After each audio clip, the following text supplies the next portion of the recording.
እነዚህን ሁለቱንም ሐሳቦች አውግዛቸዋለች። እግዚአብሔር ፈጽሞ አይታወቅም የሚለውንም አውግዘዋለች። ለምን? እግዚአብሔር አይታወቅም የሚለው ሐሳብ እኮ ሰዎችን የለም ወደሚል ይጋብዛል፣ ወደ ክደት ይጋብዛል። መጽሐፍ ምን ይላል? እግዚአብሔር ለፍጥረቱ በፍጥረቱ ይታወቃል። ይህን ታወግዘዋለች ማለት ነው፣ አይታወቅም የሚለው። ሁለተኛው እግዚአብሔር ይታወቃል አጥንተን እንደርስበታለን የሚለውንም አውግዘዋለች ቤተክርስቲያን። ለምን? እግዚአብሔርን ማንም ሰው ሊያየው ሊደርስበት አይችልም። ስለዚህ እንዲህ የሚለው ሐሳብ እግዚአብሔርን እንደ ተራ ጓደኛ ወደ መመልከት ያመጣል። እግዚአብሔር ብለን ስንል የተማርነውም ያልተማርነውም ዝም ብሎ ልባችን እርፍ ሲል ይታወቀናል በውስጣችን እና እግዚአብሔር በቀረብነው ቁጥር እንደገና እንደ ኤሌመንተሪ ወደ አለማወቅ የምንመለስበት መንገድ ቢኖር እግዚአብሔርን የማወቅ መንገድ ነው። ይሄ አባት ምን ይላል?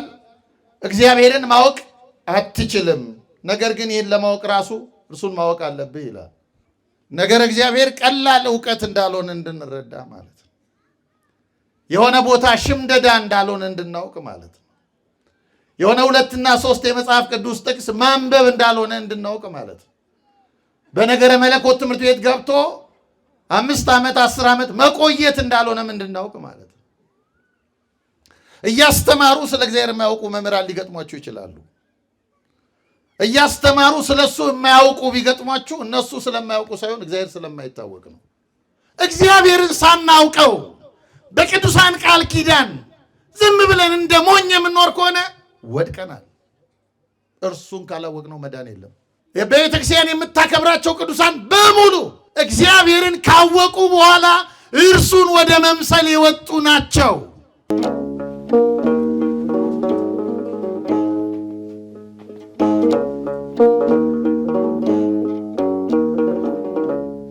አምላካችን ልዑል እግዚአብሔር ሆይ ከተፈጠርንባት ዕለትና ጊዜ አንስቶ እስከዚች ሰዓት ስለጠበቅከን ወደፊትም ስለምትጠብቀን ስለ አባታዊ መግቦትህና ፍቅርህ ክብርና ምስጋና ለስምህ ይሁንልን። ስለ እግዚአብሔር እንዴት እናውቃለን? ሁላችሁ በክርስቶስ ሰላም ሰላም እላችኋለሁ። እንደምን ዋላችሁ? እንደምን ቆያችሁ? አምላካችን እግዚአብሔር ስሙ የተመሰገነ ይሁን። የሰው ልጆች ሁሉ መዳንና ነፃነት በማኅፀኗ የተጻፈባት አማላጃችን እናታችን ቅድስት ድንግል ማርያምን ጣዕሟን በአንደበታችን ፍቅሯን በልባችን ልዑል አምላካችን እግዚአብሔር ይሳልብን። እንደ እግዚአብሔር ፈቃድ ባለን ውስን ጊዜ የምንማርበት የትምህርታችን ርዕስ ስለ እግዚአብሔር እንዴት እናውቃለን የሚል ይሆናል። በአጭሩ ትምህርታችን ነገረ እግዚአብሔር ነው ማለት ነው። ነገረ እግዚአብሔር የሚያልቅ ትምህርት አይደለም። ትላንት ተምረነዋል እና ዛሬ በቃናል የምንለው ትምህርት አይደለም። የዚህ ዓለም እውቀት ያልቃል። የጊዜ ዕድሜ ገደብ አለው፣ የቁጥር ገደብ አለው። እግዚአብሔርን የማወቅ መንገድ ግን ማለቂያ የሌለው ሕይወት ነው። እግዚአብሔር አንረዳውም፣ ግን ይጣፍጠናል። ስሙ የተመሰገነ ይሁን። ሳንረዳው ሊጣፍጠን የሚችል ምንም ነገር የለም። እግዚአብሔር ብለን ስንል የተማርነውም ያልተማርነውም ዝም ብሎ ልባችን እርፍ ሲል ይታወቀናል በውስጣችን እና እግዚአብሔር በቀረብነው ቁጥር እንደገና እንደ ኤሌመንተሪ ወደ አለማወቅ የምንመለስበት መንገድ ቢኖር እግዚአብሔርን የማወቅ መንገድ ነው። እግዚአብሔርን የማወቅ መንገድ እንዴት ነው? ኦርቶዶክሳዊት ቤተክርስቲያን የምታስተምረው እንዴት ነው የሚለውን ጥቂት ሐሳብ አካፍላችኋለሁ። ከዛ አስቀድሞ አንድ አባት አባ ቶማስ ሆብኮ ይባላል። የምስራቅ ነገረ መለኮት ምሁር ነው። ኦርቶዶክሳዊ ሊቅ ነው። ይሄ አባት ምን ይላል? እግዚአብሔርን ማወቅ አትችልም፣ ነገር ግን ይህን ለማወቅ ራሱ እርሱን ማወቅ አለብህ ይላል። እስቲ በሉት ይህን ቃል። እግዚአብሔርን ማወቅ በሉ እስቲ። አትችልም፣ ነገር ግን ይህንንም ለማወቅ እርሱን ማወቅ አለብህ። ገብቷችኋል? እኔም አልገባኝም በእውነቱ። ነገር እግዚአብሔር ቀላል ዕውቀት እንዳልሆነ እንድንረዳ ማለት ነው። የሆነ ቦታ ሽምደዳ እንዳልሆነ እንድናውቅ ማለት ነው። የሆነ 2 እና 3 የመጽሐፍ ቅዱስ ጥቅስ ማንበብ እንዳልሆነ እንድናውቅ ማለት ነው። በነገረ መለኮት ትምህርት ቤት ገብቶ 5 ዓመት 10 ዓመት መቆየት እንዳልሆነም እንድናውቅ ማለት ነው። እያስተማሩ ስለ እግዚአብሔር የማያውቁ መምህራን ሊገጥሟችሁ ይችላሉ። እያስተማሩ ስለሱ የማያውቁ ቢገጥሟችሁ እነሱ ስለማያውቁ ሳይሆን እግዚአብሔር ስለማይታወቅ ነው። የሰው ልጅ አእምሮ ውስን ነው። እግዚአብሔር በሰው አእምሮ ከመጠቅለል በላይ ነው። እግዚአብሔር ሩቅ ነው። ነገረ ሥላሴን ስንማር ቤተ ክርስቲያን ሥላሴ አንድም በሉ አልሰማሁም፣ አንድም ሶስትም ነው ትላለች አይደለም? አንድም ሶስትም ነው የሚለው ቃል ራሱ ከቋንቋ በላይ የሆነ ከሂሳብ ቀመር በላይ የሆነ ልዩ መገለጥ ነው። አንድ ነው ስንል ምን ማለታችን ነው? ልዩ ማንነት አለው ማለታችን ነው። ከፍጥረት የተለየ ማንነት አለው። ልክ ፍጥረትን አንድ እንደምንልበት አንድ ዛፍ፣ አንድ ብርጭቆ፣ አንድ ሰው፣ አንድ ሴት፣ አንድ ወንድ እንደምንለው አይደለም። ቁጥር አይደለም።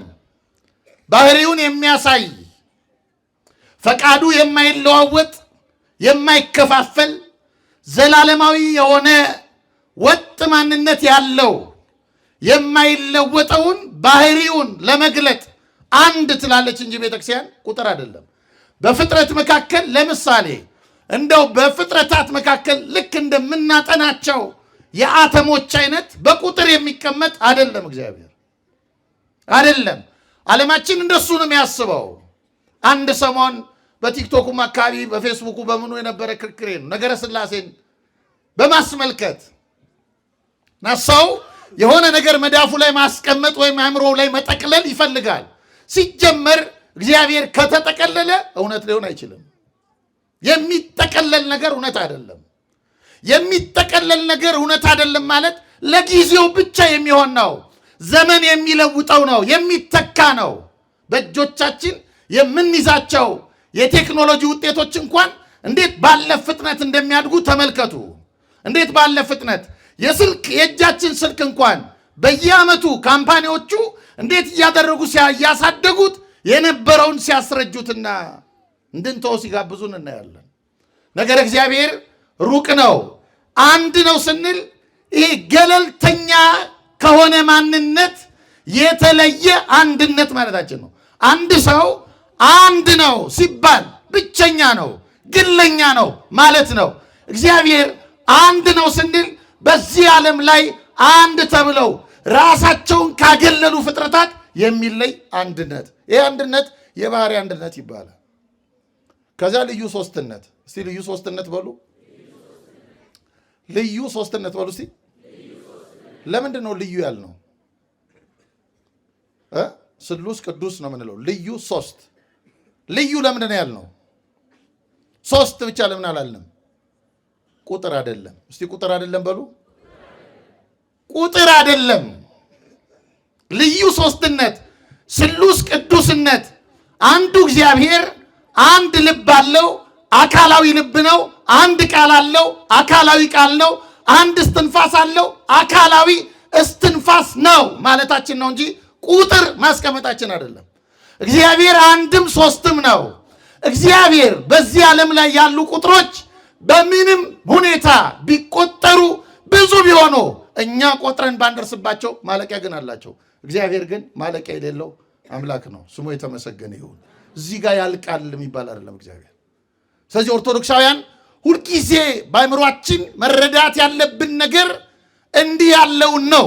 አምላካችን እግዚአብሔር ከዚህ ዓለም የሂሳብ ሕግ ስርዓት ውጪ እንደሆነ መረዳት እና የዛሬው ትምህርታችን ይህን የሚያመለክት ነው። ቤተ ክርስቲያን መሰረቷ ሥላሴ ነው።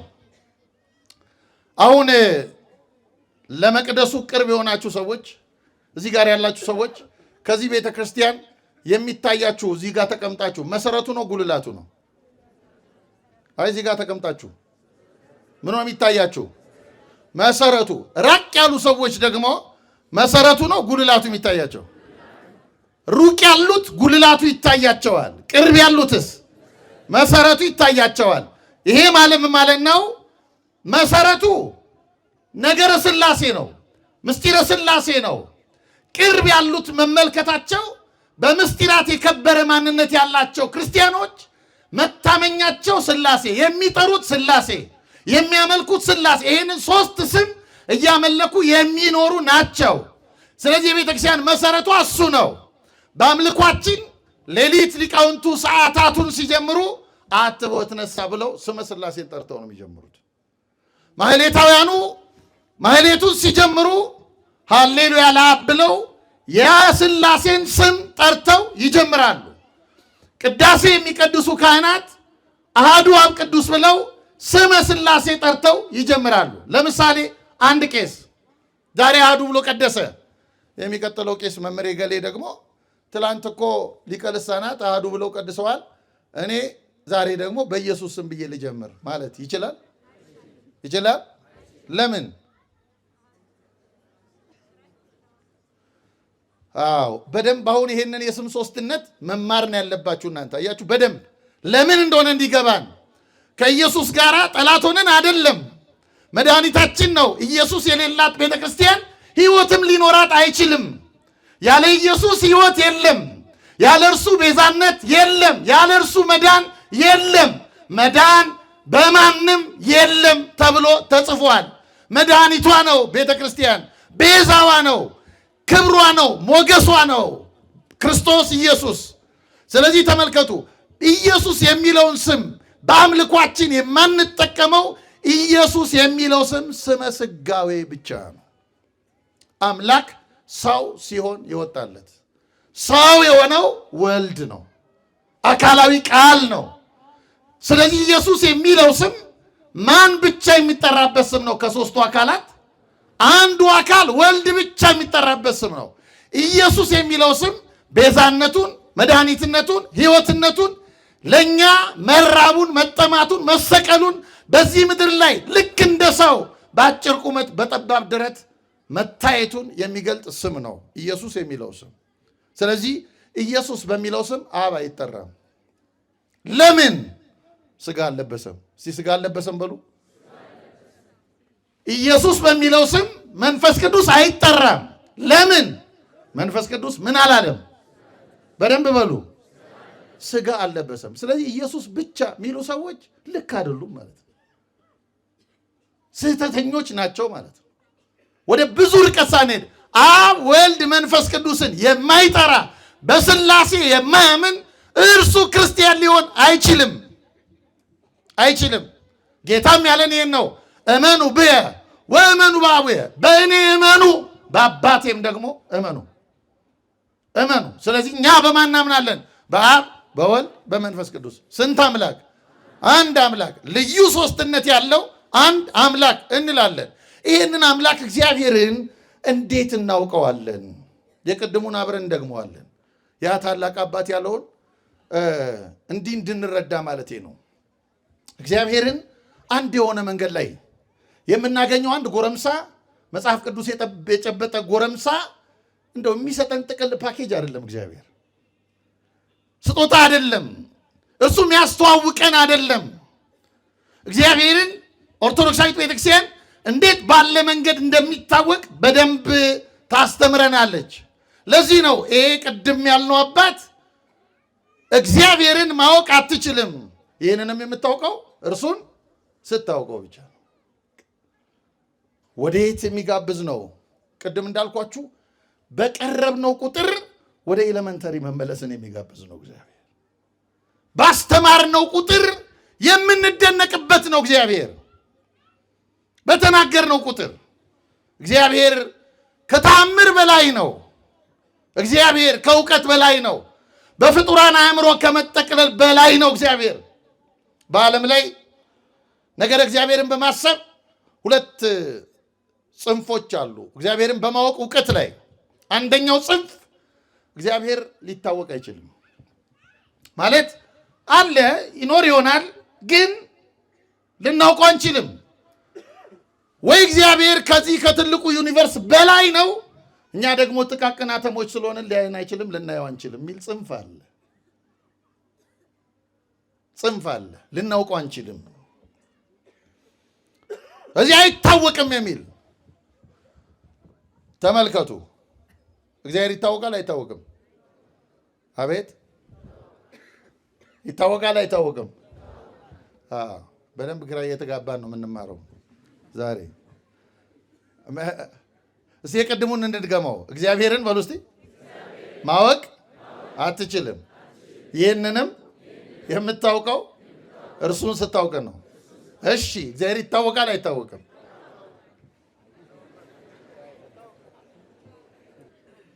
በእኛ አባት አባባል ሁለቱም መልስ ይሆናል። እግዚአብሔር አይታወቅም ብንልም መልስ ይሆናል። ግን አይታወቅም የሚለው የቱ ጋር ሊያቆመን ይገባል የሚለው ነው መመለስ ያለበት። አንዱ ጽንፍ ይሄ ነው። ሁለተኛው ጽንፍ እግዚአብሔር ይታወቃል ይላል። በተቃራኒ ቆሞ እግዚአብሔር ይታወቃል የሚለውን ደግሞ ሲጠቀሙ ያሉ ልክ እኔ ራሴን የማውቀውን ያክል እርሱን ላውቀው እችላለሁ። በትምህርት ቤት ልረዳው እችላለሁ። አጥንቼ ልደርስበት እችላለሁ። ማለት ነገረ መለኮት ተምሬ ላውቀው እችላለሁ። አሁን የምዕራቡ ቴዎሎጂ ይሄ ነው፣ ሲስተማቲክ ቴዎሎጂ ይባላል። እግዚአብሔርን በጥናት ይደረስበታል የሚል ማለት ነው። የዚህ ትምህርት ጠንሳሽ ዩነሜስ ይባላል። ቤተ ክርስቲያን እነዚህን ሁለቱንም ሐሳቦች አውግዛቸዋለች። እግዚአብሔር ፈጽሞ አይታወቅም የሚለውንም አውግዘዋለች። ለምን? እግዚአብሔር አይታወቅም የሚለው ሐሳብ እኮ ሰዎችን የለም ወደሚል ይጋብዛል፣ ወደ ክደት ይጋብዛል። መጽሐፍ ምን ይላል? እግዚአብሔር ለፍጥረቱ በፍጥረቱ ይታወቃል ሲበሉ፣ እግዚአብሔር በሉ ለፍጥረቱ በፍጥረቱ ይታወቃል። በምኑ ነው የሚታወቀው ግን? በፍጥረቱ። ተመልከቱ፣ በፍጥረቱ እግዚአብሔር ለፍጥረቱ በፍጥረቱ ይታወቃል።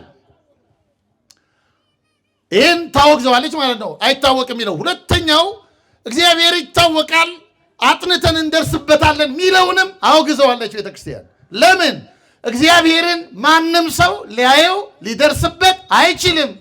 ስለዚህ እንዲህ የሚለው ሐሳብ እግዚአብሔርን እንደ ተራ ጓደኛ ወደ መመልከት ያመጣል። ስለዚህ አውግዘዋለች። አንዳንድ እንትኖች አይታችኋል፣ ዜማዎች እኔ የሚገርሙኝ አሉ። አንዳንድ ግጥሞች ድሮ በፕሮቴስታንቱ ዓለም የምናውቃቸው ነበር። አሁን እኛም ጋር እየተለመዱ ይመስለኛል። ማለት ላይ ከእግዚአብሔርን የሆነ የቤት ጓደኛ አድርጎ አይነግጥም ብሎ በጣም ማለት ልንጠነቀቅለት የሚገባ አምላክ ነው እርሱ። እየሰማችሁኝ ነው? ምን ልንልለት አልኳችሁ? ስንናገርለት ልንጠነቀቅለት የሚገባ አምላክ፣ ስናመሰግነው ልንጠነቀቅለት የሚገባ አምላክ፣ ሁልጊዜ ስናመልከው ልንጠነቀቅለት የሚገባ አምላክ። አንጠነቀቅም ብዙዎቻችን።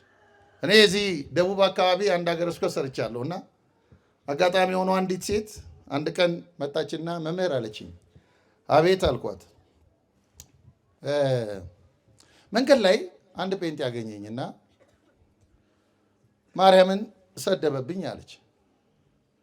ከዚያ ማርያምን ሲሰድብብኝ እኔም የሱን ኢየሱስን ሰደብኩበት አለች።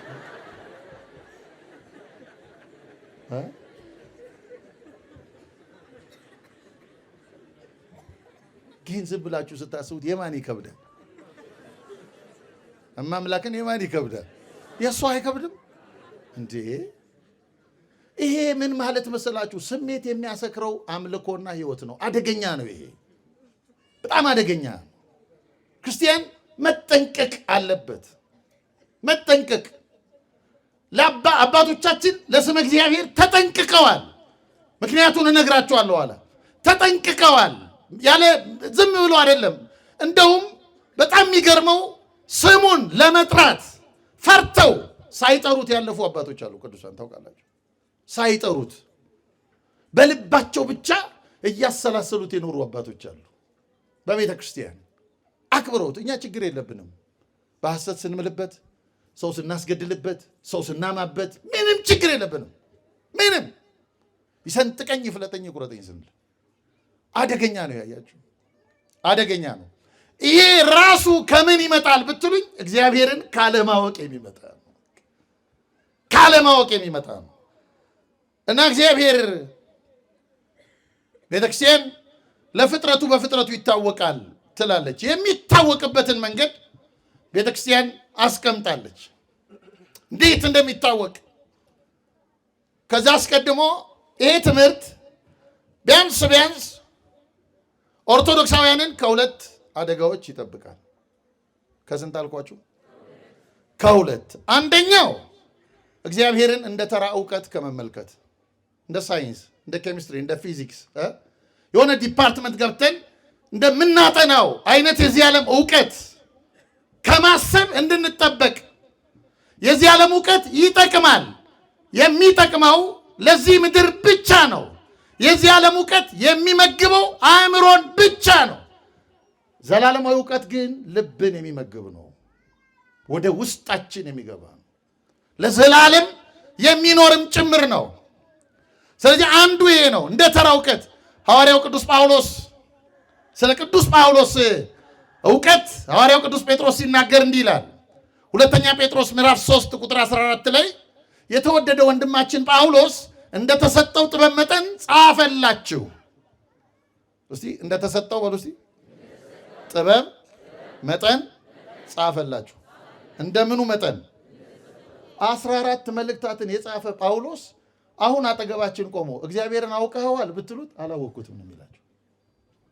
እንደኛ ደፋር አይደለም፣ ደፋር አይደለም። 14 መልእክታት ጽፏል፣ ግን እንደተሰጠው ጥበብ መጠን። ለምን? ቅዱስ ጳውሎስ ፍጡር ነው፣ እግዚአብሔር ደግሞ ፈጣሪ ነው። በፈጣሪና በፍጡርነት መካከል ምን አለ? ድንበር አለ ነው፣ ወሰን አለ ነው። እዚህ እንደዚህ እንዳናየው ዝም ብሎ እንደ ምድራዊ እውቀት የሰዎች የፍልስፍና ሐሳብ እንዳይመስለን፣ አምላካችን እንዳይመስለን። ኦርቶዶክሳዊ ነገረ መለኮት ምስጢራዊ ነገረ መለኮት ይባላል። አይታችሁ ከሆነ ትምህርቶቻችን ምስጢረ ሥላሴ፣ ምስጢረ ስጋዌ፣ ምስጢረ ጥምቀት፣ ምስጢረ ቁርባን፣ ምስጢረ ሜሮን፣ ምስጢረ ትንሣኤ ሙታን አልምንለው። ምስጢር የሚሉት ቃላት የማይደረስበት መሆኑን ለማሳየት ነው። የተደበቀ ማለት አይደለም፣ ሊደረስበት የማይችል ሰው ሊደርስበት የማይችል። ስለዚህ እንደ ተራ እውቀት እንዳናይ የሆኑ ሰዎች በኮሚቴ ተሰብስበው ከዛሬ ጀምሮ እንዲህ ያለውን አምላክ እግዚአብሔር የሚባለውን ልናመልከው ይገባል ብለው ደንብ ሰርተውልን የተቀበልነው አምላክ እንዳልሆነ ማወቅ አስፈላጊ ነው። ሰው የሰራልን እምነት አይደለም። ሰው ሰራሽ እምነቶች አሉ። በሰው ሐሳብ የተፈጠሩ በዚህ ዓለም ላይ ብዙ አማልክት አሉ። ቤተ ክርስቲያን ብዙ አማልክትን ትቃወማለች፣ አንዱን እግዚአብሔርን ታምናለች። እርሱ የመገለጥ አምላክ ነው፣ ራሱን የገለጠ አምላክ ነው። ነገር እግዚአብሔርን ማስተማር የሚችል ፍጡር የለም፣ የተገለጠውን ጉዳይ ብቻ የሚናገር እንጂ። ሥላሴን ያስተማረን ክርስቶስ ነው። ለዚህ ነው በሩ እኔ ነኝ አለ። በሩ እኔ ነኝ በሉ። በሩ እኔ ነኝ ማለት ነገር ሥላሴን የምትረዱበት እኔ ነኝ። በባህሪ የምተካከለው በመልክ የምመስለው እኔ። ከእኔ የሰማችሁት ነው እውነት፣ ከሰው የሰማችሁት አይደለም ነው። ስለዚህ አንዱ ይሄ ነው፣ እንዲህ እንዳናየው እንደ ተራ እውቀት። ሁለተኛው ከግለሰቦች ማታለል እንድንጠበቅ ነው። አሁን ማታለል የለም። ሱቅ ያልከፈተ አለ እግዚአብሔርን ለመሸጥ ያልከፈተ የለም። እኔ ጋር ነው የማይል የለም። እኔ ጋር ነው። ትግሉን ይዩት። እኔ እኮ አንዳንዴ ትግሎቻችን ራሱ ከውጭም ካሉት ጋር ይሆንና ውስጥም እርስ በርሳችን ያልደረስንበትን ጉዳይ አንስተን በትግል እንደው መሳሪያ በእጃችን ቢኖር ሳንፋጅ እንቀራለን። እስቲ ቆየኝ፣ ይሄ እኔ እኮ ፍጡር ነኝ ማለት ተስኖናል። ይሄ አደገኛ ነው። ከግለሰብ እንዳንታለል እንዳይወስደን፣ የሆነ አጀብ እንዳይወስደን፣ የሆነ አካል እንዳይወስደን ራሳችንን ለመጠበቅ ነው ይሄ ትምህርት የሚጠቅመን። 3 ጉዳዮችን ባጭሩ አስቀምጥላችኋለሁ። አንደኛው ሰው እግዚአብሔር ለምንድን ነው የሚያውቀው? ለምን ነው የሚያውቀው? አሁን ይሄ ጉባኤ ለምን አስፈለገ? ምንድን ነው? አንጸልይም? ስለ ጸሎት ስትማሩ ነበር ቅድም በወንድማችን አለ። አንጸልይም? ዝም ብለን ሱባኤ ነው በቃ። ሌላ ቀን እንማራለን። ጉባኤ ቀን አለ፣ ጊዜ ሲኖር ጉባኤ ሲዘጋጅ ሄደን። ለምንድን ነው ይሄ ጉባኤ ያስፈልገው? ሰው ለምንድን ነው እግዚአብሔርን የሚያውቀው? ለምን ነው የሚማረው? አይታችኋል። አንዳንድ ሰዎች ጉባኤ እዚህ ተዘጋጅቶ የታመሙትን አይደለም። ጤነኞች ሆነው አይመጡም። ቤታቸው አዳራሽ ውስጥ ተቀምጠው የሆነ ተራ ወሬ ላይ ተቀምጠዋል። ሰይጣን እንዴት እንደሚጫወትብን ተመልከቱ። እንዴት እንደሚጫወት አምጥቶ ይጫወትብናል። ሰይጣን ታውቃላችሁ? አምጥቶ ገነት በር ላይ አድርሶ የሚጫወትብን ሰይጣን አይገርም?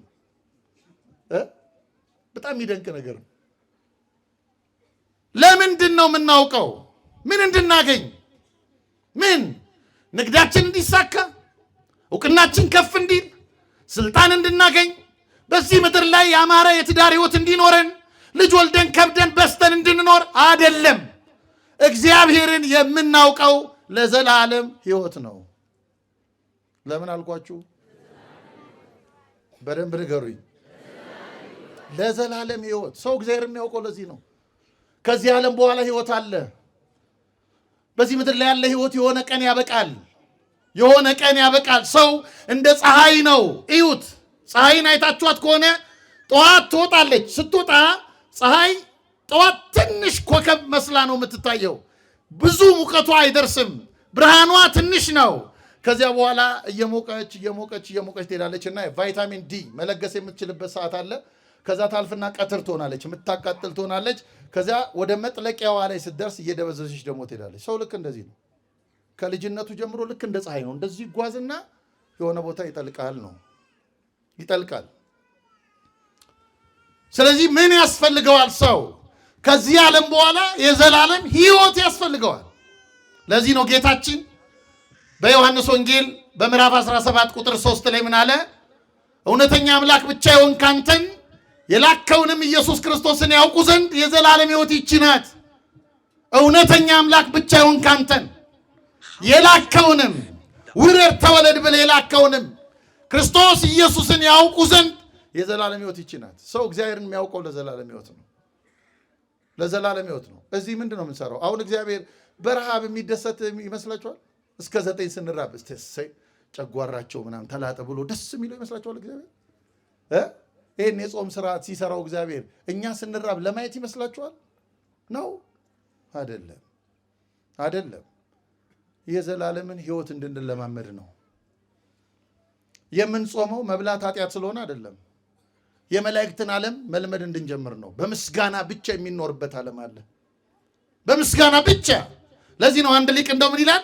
የመከልከል ጸጋ በርቷል ይላል። ጾም ሲገባ መከልከልን ጸጋ ብሎ ይጠራዋል።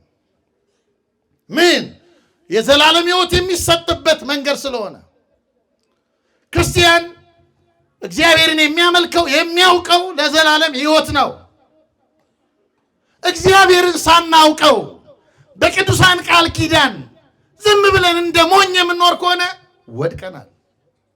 እርሱን ካላወቅነው መዳን የለም። እየሰማችሁኝ ነው? እርሱን ካላወቅነው በሉ እስቲ መዳን የለም።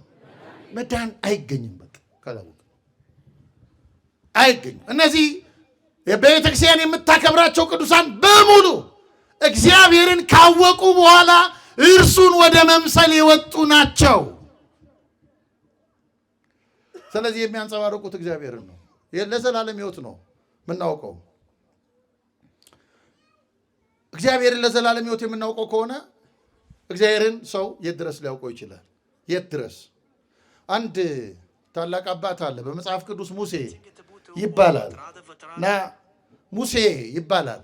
ሙሴ በብዙ ትምህርት ታውቁታላችሁ። በጣም ግን የሚደነቅ የምስጢር ሰው ነው። ሙሴ የሚደነቅ ነው።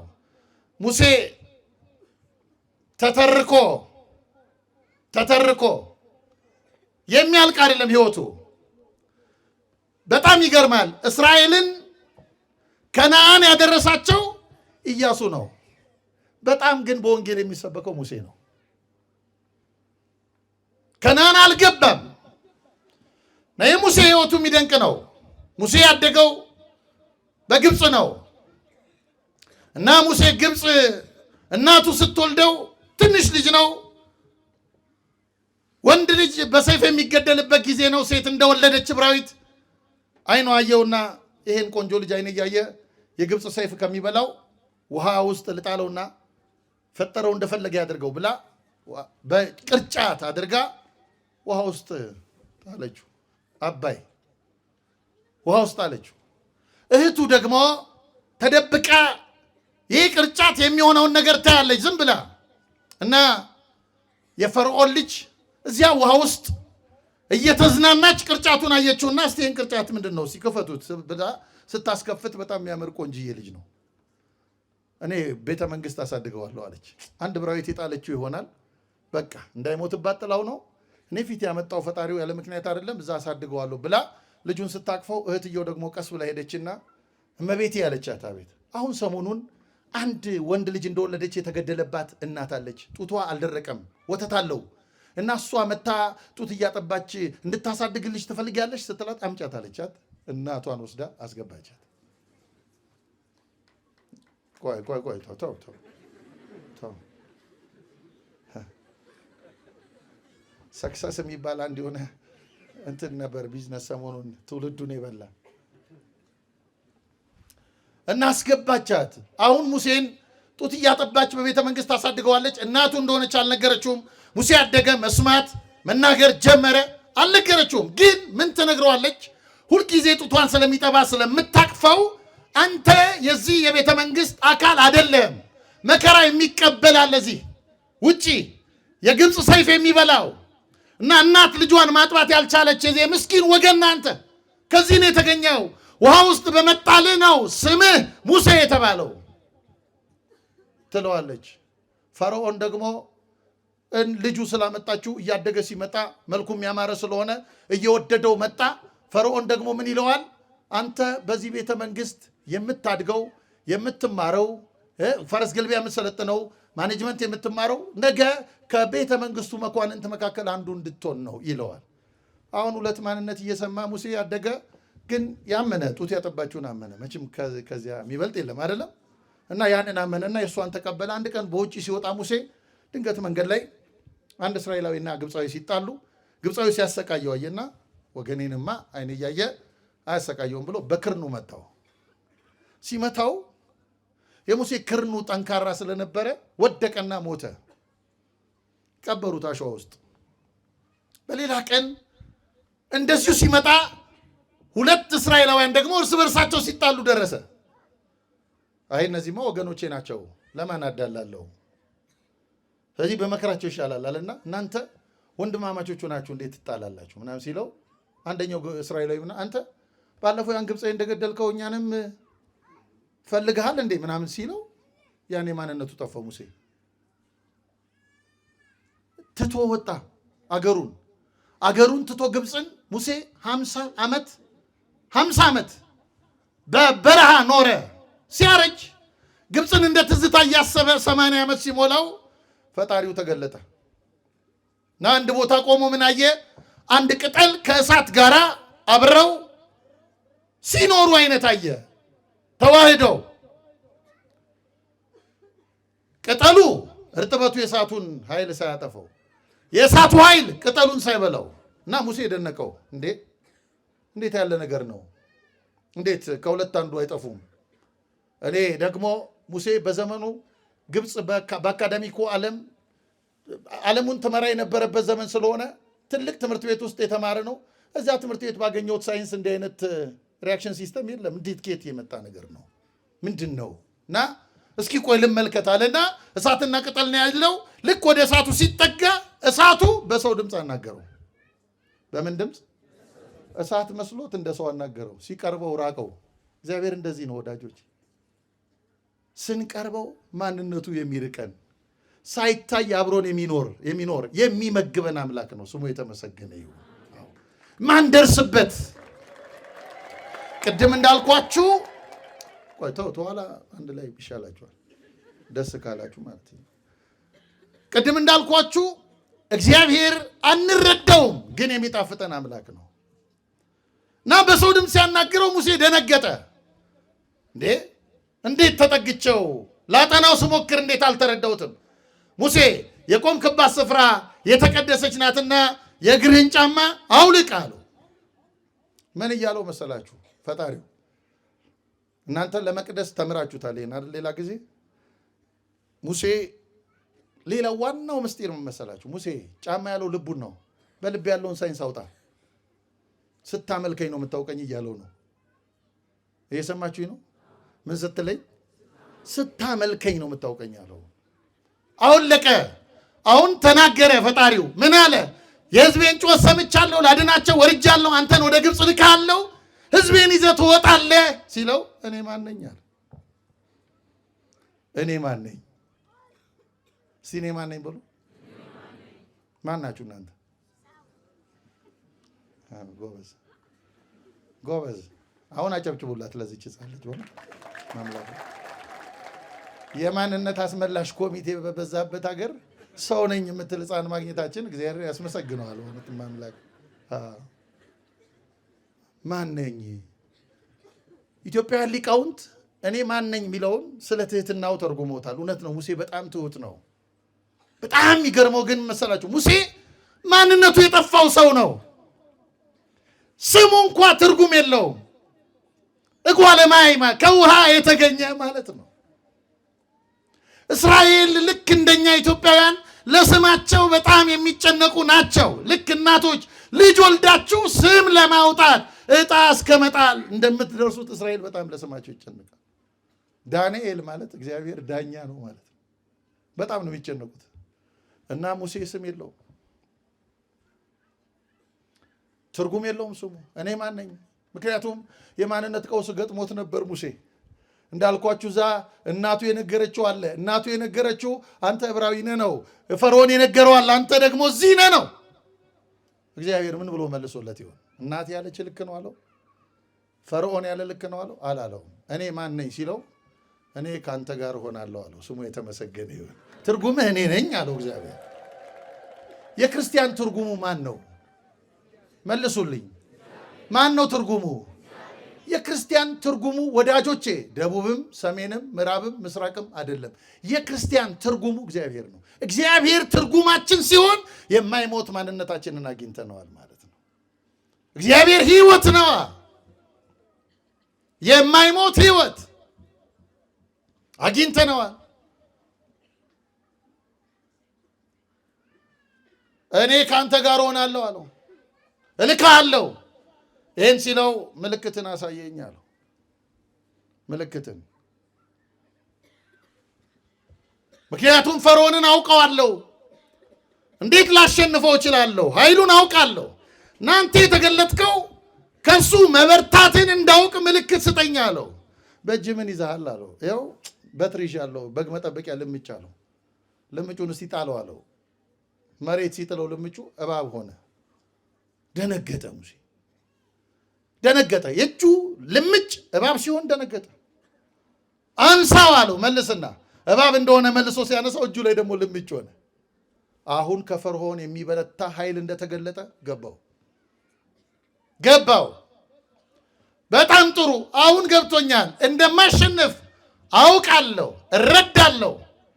ድል እንደምትነሳው አውቃለሁ። ግን አለ ነፃ የማወጣው ሕዝብ ደግሞ ማን የላከ ቢለኝ ስምህን ማን ልበላቸው? ንገረኝ ስምህን አለው። እስቲ ስምህን ማን ልበላቸው በሉ። ሙሴን የጠየቀው ማን ልበል ስምህን? ማን የላከ ቢለኝ አድራሻህና ስምህ ያስፈልገኛል እና ከዚህ ቦታ ገሌ ላከኝ እንድል ስምህን ንገረኛል። ስምህን ንገረኝ ሲል ፈጣሪያችን እንዲህ አለ፣ ስሜ ያለና የሚኖር ነው። ያለና የሚኖር በሉ። ዘሃሎ ወይ ሄሉ ያለና የሚኖር ኤሎሂም ልዩ ሶስትነቱን የሚያሳይ ነው። ዘመን የማይቆጠርለት መሆኑን የሚያሳይ ነው። ፈርዖን ዘመን የሾመውና ዘመን የሚጥለው እንደሆነ እየነገረው ነው። በዚህ ምስጢር ያለና የሚኖር እኔ ነኝ ሲለው የበለጠ ግራ ገባው ሙሴ። ይኸውላችሁ ሲቀርበው እሳቱ እንደ ሰው ሲያናግረው ሩቅ ሆነበት። እንደገና ደግሞ በደንብ ከሱ ጋር ሲወያይ ያን ስሙን ሲጠይቀው ያለና የሚኖር ሩቅ ሆነበት። ያለና የሚኖር ይህን አምላክ እንዴት እንደምናውቅ እንደው አስባችሁ ታውቃላችሁ ክርስቲያኖች? ያለና የሚኖር ነው። ለምንድን ነው እንዲህ ያለው መሰላችሁ? እግዚአብሔር በፊደል የሚቀረጽ ስም የለውም። ፈጣሪያችን በፊደል ከመቀረጽ በላይ ነው። እርሱን መግለጥ የሚችል ባህሪውን በምልአት ማሳየት የሚችል ስም የለውም። እርሱ ርኩብ ዘይትረከብ የሚገኝና የማይገኝ ይሉታል ሊቃውንት። በባህሪው የማይገኝ በፍቅሩ የሚገኝ ማንነቱን የማንደርስበት በኃይልና በመግቦቱ አጠገባችን የሚሆን እርሱ ያለና የሚኖር። አሁን ተመልከቱ፣ በብዙ ስም እንጠራዋለን። እግዚአብሔር እንለዋለን፣ ሥላሴ እንለዋለን፣ አማኑኤል እንለዋለን፣ ኢየሱስ እንለዋለን፣ መድኃኔዓለም እንለዋለን። የምንጠራበት ስም ብዙ ነው። እስራኤልም ኤልሻዳይ፣ አዶናይ፣ ያህዌ ምናምን ብለውታል። በጣም ብዙ። እነዚህ ስሞች በሙሉ በፊደል የሚጻፉ ናቸው። እውነት ሐሰት? በከንፈር የሚጠሩ ናቸው። እውነት ሐሰት? እነዚህ ስሞች በሙሉ እርሱን ማሳየት አይችሉም። ለዚህ ነው አንድ ሊቅ ምን ይላል? አንተ ከሺህ በላይ ስሞች አሉ፣ አንዱም ግን አንተን አያሳይህም ይላል። ይህን አምላክ ታዲያ እንዲህ ነው የምናውቀው። አንዳንዶቻችን ማቆላመጥም ያምረናል አይደል? አዎ። በእኔ እኮ ቢገርመኝ ያው በውጭ ያሉትን ተዋቸው፣ ኦርቶዶክስ ነኝ የሚሉት በተለይ ወደ እህቶችም ዞረው እናንተ ጋር ይበረታል። እዚህ ላይ ነው መጾሩን ታረጉታላችሁ፣ መስቀሉ እዚህ ላይ ነው። ኢየሱስዬ ምናምን አይባልም። እንደዚህ ነውር ነው፣ ነውር ነው። ለምንድን ነው እንደምንለው መሰላችሁ? ስለማናውቀው። እንድናውቀው መድኃኔዓለም ይርዳል። አዎ፣ እርሱን ወደ ማወቅ እንድንመጣ። እርሱን ወደ ማወቅ ካልመጣን ቅድም እንደነገርኳችሁ መዳን የለም፣ መዳን የለም። ወዳጆቼ ቅዱሳንም ይኸውላችሁ እግዚአብሔርን ማወቅ የማይፈልጉ ሰዎች ዋሻ አይደሉም፣ አይደሉም። ማወቅ መትጋት ያለብን ማወቅ፣ ቅዱሳንን ራሱ መማፀን ያለብን ገብረ መንፈስ ቅዱስ ሆይ አንተ የተረዳኸውን አምላክ እንድረዳው እርዳኝ፣ እንዳውቀው እርዳኝ። አንተን ያከበረህን አምላክ አንተን ያከበረህን እንዳውቀው እርዳኝ። እና ሙሴ ግራ እንደተጋባ ሲያይ ምን አለ መሰላችሁ ፈጣሪያችን? በቃ ሙሴ ያለው እንዲህ በላቸው ለእስራኤል፣ አትጨነቅ ብዙ፣ እኔ የአባቶቻችሁ የያዕቆብ የአብርሃም የይስሐቅ የያዕቆብ አምላክ ነኝ፣ ስሜ እግዚአብሔር ይባላል። ይህ ስም ለመታሰቢያ ይሆናችሁ። ለምን ይሆናችሁ? አልሰማሁም፣ በደንብ በሉት። እግዚአብሔር የሚለውን ስም የሰጠን ለምንድን ነው? ለመታሰቢያ እንጂ ማንነቱን ስለሚያሳይ አይደለም። ለምን የሰጠን ይህን ስም? ለምን ሰጠን? እኛ ከዚህ በላይ ርቀን እርሱን መጥራት ስለማንችል። እግዚአብሔር ስንለው አሁን አቤት የሚለን ለምን እንደሆነ ታውቃላችሁ? ስሙ ስለሚመጥነው ሳይሆን ፍቅር ስለሆነ ነው። አንድ እናት ልጅ ወልዳ ሕፃን ልጇ እየተኮላተፈ የእናቱን ስም በተሰባበረ ፊደል ሲጠራ እሷን እንደሚጠራት ገብቷት አቤት እንደምትለው በዚህ ስብርባሪ ፊደል እግዚአብሔር ስንለው እሱን እየጠራ ነው መሆኑ ገብቶት አቤት ይለናል። ስሙ የተመሰገነ ይሁን። እርሱን ሊመጥን የሚችል ስም የለም።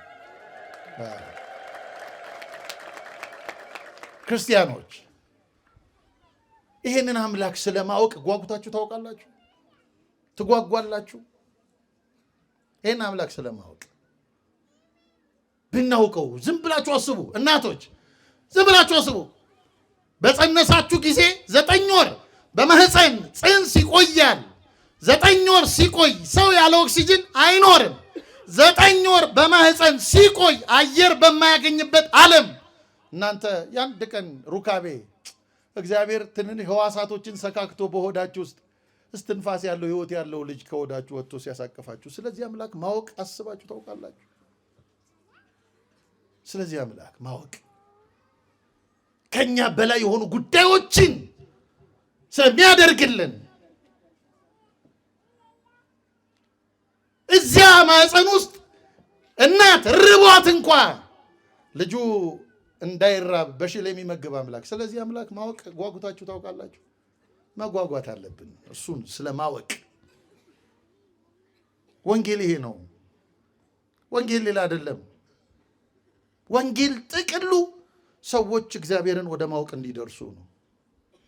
ምንም ቤተክርስቲያን በዚህ ምድር ላይ የተዘረጋችው ጨጓራና ጉበት እየፈወሰች በአደባባይ እልል እያስባለች ልትኖር አይደለም። እግዚአብሔርን አውቀን የዘላለም ሕይወት እንዲኖረን ነው። የዘላለም ሕይወት። በቤተ ሳይዳ ጌታ አንድ በሽተኛ ነው የፈወሰው። አይታችኋል? አንድ ብቻ ነበር። ግን ሊቀልሳ መንደሩ ምንድን ነበር? የበሽተኛ መንደር አለ። አንድ ነው የፈወሰው። መድኃኒቱ አንድ። ለምን? ዓላማው እሱ አይደለም። ዓላማው አምላካችን በዚህ ምድር ላይ መጥቶ ሆስፒታል እንዲዘጋ ጨጓራዬን አሞኛል ፈውሰኝ እያሉ ለሚመጡት የሆነ ነገር እየሰጠ እንዲህ አይደለም። እንዴ ቀልድ ነው። ይሄ ቀልድ ነው። ወንጌል ሲቀለድበት ይባላል። ይሄ እንደውም በፕሮቴስታንቱ ዓለም የተለመደ፣ እኛ ደግሞ እዚህ ባለማወቅ ያስለመድ ነው። አደገኛ በሽታ፣ አደገኛ ተአምራት፣ በተአምራት በኩል እርሱን መፈለግ። ግን መጽሐፍ ቅዱስ በደንብ አንብበን ብናስተውል እንዲህ ነው የሚለው። ያመኑ በሉ እስቲ እነዚህ ምልክቶች ይከተሏቸዋል በሉት። ያመኑ እነዚህ ምልክቶች ይከተሏቸዋል ይልና ጌታ ከዚያ በኋላ መርዝ ቢጠጡ አይገላቸውም፣ እባብ ቢይዙ አይነድፋቸውም ይላል። ላመኑ ሰዎች ምልክቶች የሚከተሏቸው እንጂ ምልክት እየተከተሉ የሚሄዱ አልነበሩም። እንዴት ክሪስ ክሮስ እንዳደረግ ነው አይታችኋል? እንዴት እንደገለበጥ ነው አይታችኋል? ምን ይለናል እግዚአብሔር? ምን ይለናል? እኛስ ወንጌላውያኑ ይሄን ባንናገር ምን ይላል እግዚአብሔር? ምን ይላል? ዓላማችንን ስተን አምላካችንን አሳንሰን እንዳንድ ሆስፒታል ሐኪም ቆጥረን በስጋ ደዌ ብቻ ጉዳያችንን ለማስመርመር እሱ ፊቱ ስንቆም አናፍርም? እንደኛ አንዴ ከባድ ነገር ነው ይሄ ወዳጄ፣ ከባድ ነው። ቤተ ክርስቲያን በእግዚአብሔር ፊት የምትጠየቅበት ጉዳይ ቢኖር እግዚአብሔርን ስለማወቅ ተናግረሻል አልተናገረሽም ነው እግዚአብሔር የሚጠይቀው። እናንተ አስራታችሁን ለቤተ ክርስቲያን ትሰጣላችሁ። የቤተ ክርስቲያን አስራቷ የሰው ልጅ ነው። ስንት አለሽ ነው የሚላት እግዚአብሔር ቤተ ክርስቲያንን። ስንት እኔን የሚያውቅ። ይሄ የውድቀት ውጤት ነው። በነገራችን ላይ ሰው ሲወድቅ ነው ጥቃቅን ነገሮች የሚፈልገው።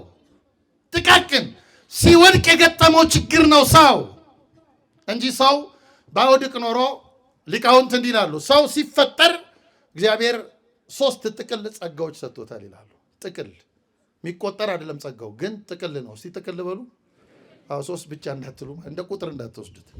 3። አንደኛው የማወቅ የማሰብ ችሎታ፣ ሁለተኛው የመመኘት ስጦታ፣ ሶስተኛው የመወሰን ኃይል። እነዚህ 3ቱም የእግዚአብሔር የባህሪ መገለጫዎች ናቸው። በጸጋ የተካፈላቸው የማሰብ የማወቅ ችሎታ፣ የመመኘት ስጦታና የመወሰን ኃይል። የማወቅ ችሎታው ምን መሰላችሁ? የመጀመሪያው እግዚአብሔር አዳምን ሲፈጥረው ንግበር ሰብአ በአርአያነ ወበአምሳሊነ የሚለው ቃል እግዚአብሔርን ሰውን በመልካችን እንደ ምሳሌያችን እንፍጠር አለ የሚለውን ቃል መጽሐፍ ቅዱስ ላይ አይደለም የጻፈልን፣ አዳም ሕሊና ላይ ነበር የጻፈው እግዚአብሔር። አዳም ሕሊና ላይ አዳም እኔ ማን ነኝ ብሎ ሲጠይቅ ሕሊናው ይነግረዋል።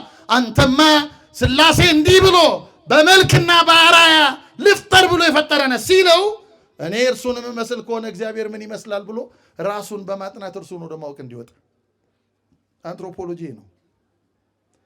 በሰው ውስጥ እግዚአብሔርን ማወቅ በሰው ውስጥ ይሄ ነበር። ሁለተኛው ደግሞ የመመኘት ስጦታው ምንድን ነው? እርሱን ባወቀው ቁጥር እርሱን ወደ መምሰል፣ አሁን ቅዱሳን ወደ ደረሱበት ደረጃ ወደ መድረስ እንዲወጣ ነበረ የመመኘት ስጦታ የተሰጠው። የመወሰን ኃይሉ ደግሞ ከዚህ መንገድ ሊያቋርጠው የሚመጣውን እባብ ዞር በል ብቻ ማለት ዞር በል ብቻ። ይሄ ነበር። ሲወድቅ ሰው እነዚህ 3ቱ ጸጋዎች አልተወሰዱም። እግዚአብሔር የሰጠውን አይነጥቅም። ይገርማቸዋል። እግዚአብሔር ልክ ውል እንደተዋዋሉ ሰዎች አሁን ቼክ የሚያስመቱ አበዳሪዎች አሉ አይደል? እንደሱ አይደለም እግዚአብሔር። አይደለም ወለድ የሚበሉ አበዳሪዎች አሉ አይደለም? እንደሱ አይደለም እግዚአብሔር። ይሄ አዳም ይሄንን ሰጥቼው የታባቱ እንዲህ ካደረገማ የሰጠውትን ምናምን አላለም እግዚአብሔር። ጸጋውን እዛው ተወለት። ግን ጸጋው ምን ሆነ መሰላችሁ? አዋራ ለበሰ። ሲያዋራ ለበሰ በሉ። እንዲገባን ምን ማለት የመሰላችሁ? ለምሳሌ ቤታችሁ ቴሌቪዥን ስትመለከቱ ከላይ ዲሽ አለ አይደለም? ዲሽ አለ። ዝናብ ወይ ነፋስ ሲመጣ ዲሹ ሲነቃነቅ ቴሌቪዥኑ ምን ያደርጋል? ስክራች አይደለም? አዎ ቪዥ ያደርጋል። ሰው እግዚአብሔር የሚታይበት ነበር። ልክ የጸጋ አዋራ ሲለብስ እግዚአብሔርን አደብዝዞ ማሳየት ጀመረ። እንዲህ ካለ ሕይወት መድኃኒዓለም ይጠብቃል። እርሱን አደብዝዞ ከማሳየት ወዳጆች፣ እግዚአብሔርን አደብዝዞ ከማሳየት ሁሌ መጸለይ ያለባቸው ይሄን ነው። አንተን አደብዝዤ ከማሳየት ጠብቀኝ። እንዲታይብን ነው። ወንጌል ነው ሰው፣ እግዚአብሔር የሚነበብበት ወንጌል ሰው ፍጥረት ነው ሰው። እዚህ ውድቀት ስለገጠመው ነው። እና ሙሴ እኔ ይህን ስም ለመታሰቢያ ሰጥቻለሁ አለ። ሙሴ ሄደ። እስራኤልን ከግብፅ ይዞ ሲወጣ የላከኝ አባቶቻችሁ የአብርሃም የይስሐቅ ያዕቆብ አምላክ ነው፣ እነሱን ያናገረ ነው። ሌላ አዲስ አምላክ አላመጣውም። ግብፅ እንደምታስለምደው በየቀኑ አዳዲስ አምላክ በማስታወቂያ እንደምታስተዋውቀው እንዲህ አላመጣውም። ትላንት አባታችሁ አብርሃም ያነጋገረው እሱ ነው ያነጋገረኝ። አድራሻውን ገለጠ። እስቲ አባታችን ወይ በሉ። ከዛስ ምን ይመስላችኋል? ይሄ እቺ ብቻ ፖስታ ድሮ አልደረሳችሁ ብዙዎቻችሁ ይቅርጠኝ። የፖስታ ዘመን እኔ ነበርኩ። አሁን ኢሜይል ምናምን አይደል፣ ኢንስታግራም። ፖስታ ድሮ ደብዳቤ ሲጻፍ መጀመሪያ ለአቶ ገሌ ይባላል። ከዚያ የሚኖርበት አድራሻ ይቀመጣል አይደል። ከዚያ ቀጥሎ ስለማቀርብልህ ጉዳይ ምስጋና ይቀድማል ይላል። ልክ እንደዚህ ነው የምንጸልየው። እና አንድ አባት ሲጸልይ አባታችን ሆይ ብሎ በሰማያት የምትኖር ሳይል እድሜውን ጨርሷል። እና ተማሪዎቹ መጥተው አባ ሁልጊዜ አንተ አባታችን ሆይ ነው የምትለው፣ ለምንድን ነው በሰማያት የምትኖር ስም ይቀደስ ማትለው? አይ አባትነቱን አጣጥሜ ልጨርሰው አልቻልኩም። እንዴት ልውረዱ ልታች? እንዲህ ታዩታላችሁ አምላካችን። እኔም ቄሱ አቡነ ዘበሰማያት ቀድስ ከመ ይስረይ ለነ ኃጣውእ ምእመናን አባታቸው በሰማያት እንዴት ይረብሻል። እንዴት ማለት የሚያስቅ ሆኖ አይመስለኝም ማለት ግን ያው ሳቁ እንትን ነው ስንኮረኮር ነው የምንስቀው። ግን ተመልከቱ ማን ፊት እንደምንቆም ማወቅ አለብን። ማን ፊት? የእግዚአብሔር ሰው መጽሐፍ ቅዱስ እንዲህ ይላል። ስላገለገልን እግዚአብሔር የሚያውቀን እንዳይመስላችሁ። አንዳንዴ እንደ ባሪያም እናገለግለዋለን ታውቃላችሁ። ግን እንደ ባሪያ ከእግዚአብሔር ጋር መስራትና ለእግዚአብሔር መስራት የተለያየ ነው። ቅዱስ ጳውሎስ ምን አለ? እኛ ከእግዚአብሔር ጋር የምንሰራ ነንና ለእግዚአብሔር ምን ሰራ ነን አለ። ለእግዚአብሔርማ ሰይጣንም ሰርቷል። እውነት ሐሰት? የብዙ ቅዱሳን ገድል ብታነቡ ድንጋይ አስፈልጠውታል፣ እንጨት አስፈልጠውታል፣ ድንጋይ አስፈልጠው ድልድይ አሰርተውታል፣ ግን አይጸድቅም። እንደ ባሪያ የሚሰሩ ሰዎች አሉ ታውቃላችሁ። እንደ ዲያብሎስ ማለት ነው። ለሁላችን ነው ምክሩ፣ ለሁላችን። አንድ ካህኑ ስልችት ይለዋል። የታመመ ሰው ተጭ ደግሞ ይላል። ካላለ ከዛ ጋር ነው መቆም ያለበት ክህነቱ። እዚያ ጋር በቃ መጽሐፍ ቅዱስ ምን ይላል? የእግዚአብሔርን ስራ በቸልታ የሚሰራ የተረገመ ይሁን። እስቲ በሉት፣ የእግዚአብሔርን በሉ ስራ በቸልታ የሚሰራ የተረገመ ይሁን። ስራው እኮ የማን ነው? በምን የሚሰራ? አሁንስ ደከመኝ ካልሽ ማቆም ነው ያለብሽ እህቴ፣ ማቆም። እግዚአብሔር ደከመኝ ብሎ አያውቅም። አንቺን ሲጠብቅ አያውቅም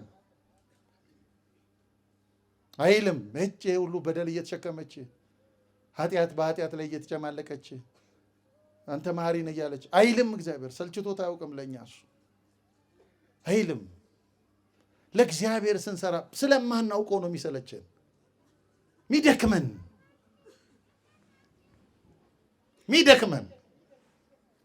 አንድ አግናጢዎስ የሚባል ታላቅ አባት በጣም መወደው ሰማዕት ነው። በጣም ይገርመኛል። ትንሽ ልጅ ሆኖ ጌታችን ወንጌል ሲያስተምር ሕፃናትን ወደ እኔ ይመጡ ዘንድ አትከልክሏቸው ብሎ በእጁ ካቀፋቸው ሕፃናት መካከል አንዱ ነው። በጌታ እጅ የታቀፈ ነው እና አድጎ ትራጃን በሚባል ንጉሥ ዘመን ወንጌል ሲሰብክ ወንጌል መስበክ ወንጀል ነው ተብሎ ተቆጥሯል። ሕግ ወጥቷል ምናምን። እሱ ወንጌል ይሰብካል ሕጉን ሰምቶ እና ወታደሮቹ ከንጉሱ ጋር ተማክረው በአንበሳ ጉድጓድ እንዲበላ ብለው ወሰኑና ሄደው ንጉሱ ፈረደ። ደብዳቤውን ይዞ ወደ አግናጤዎስ ሄደ። እንዲህ እያስተማረ አገኙት። ና ይኸው ንጉሥ እንዲፈርዶብሃል፣ ሕጉን ጥሰሃል አሉት።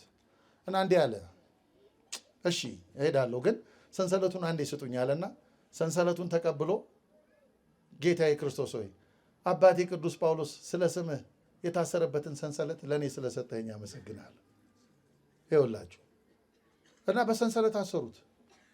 አስረውት ይዘውት ለአንበሳ ሊሰጡት ሲጓዙ ደቀ መዛሙርቱ እየተከተሉ አንዳንዴ ወታደሮቹን ይለምናሉ፣ አንዳንዴ እሱን።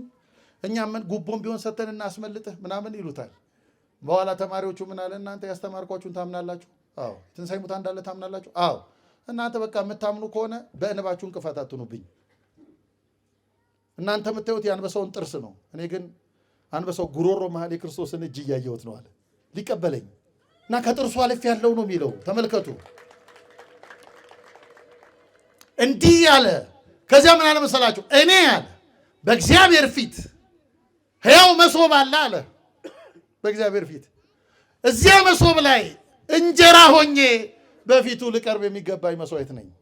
እንጀራ እንደሆን ደግሞ ጤፉ መፈጨት አለበት እንጀራ እንዲሆን። ስለዚህ እኔም አለ በአንበሶቹ ጥርስ ልፈጭ ይገባኛል አለ። ተፈጭቼ ነው እንጀራ መሆነው አለ። እና ወስደው ለአንበሳው ወረወሩ፣ ሰጡት። አንበሳው ፈጨው። አንድ ነገር አላስቀሩም። ርቀው ደቀ መዛሙርቱ እያለቀሱ ያሉ፣ ወታደሮቹ ከበው ያሉ፣ አንበሶቹ በልተው ጨርሰው ስጋውን አድቀው አጥንቱን ምናም ጨርሰው ሲሄዱ ወታደሮቹም ሄዱ። በኋላ ትንሽ የተራረፈ ነገር ካለ እንደው ለማስታወሻ መቃብር እናኑረው መምህራችን ነው ብለው እነዚህ ተማሪዎች ሲሄዱ ምንም ነገር የለም፣ አጥንት አልተረፈም ምንም። እና አይናቸው እንዲዞሩ ዞሩ ሲያደርጉ ትንሽ ልቡን አገኘዋት። ልቡን ብቻ ትተውታል አንበሶቹ።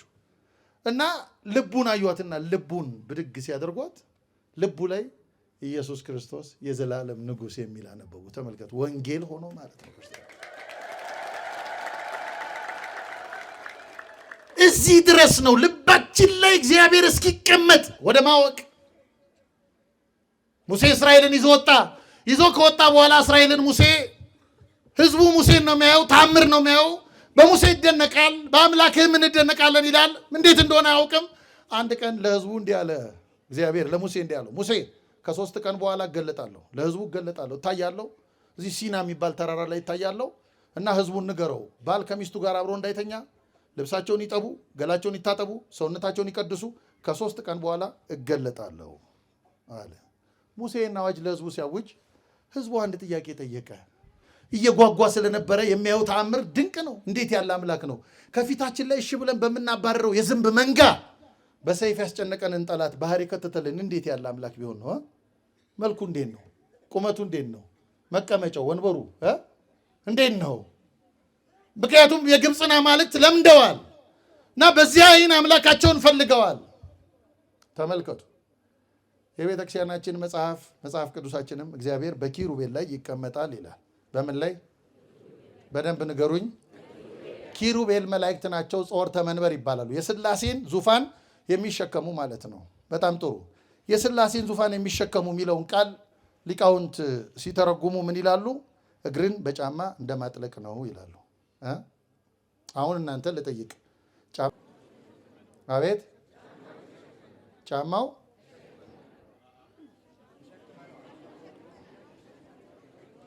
ምን ነው? ሁለቱ ያንተ ነው። ጥሩ።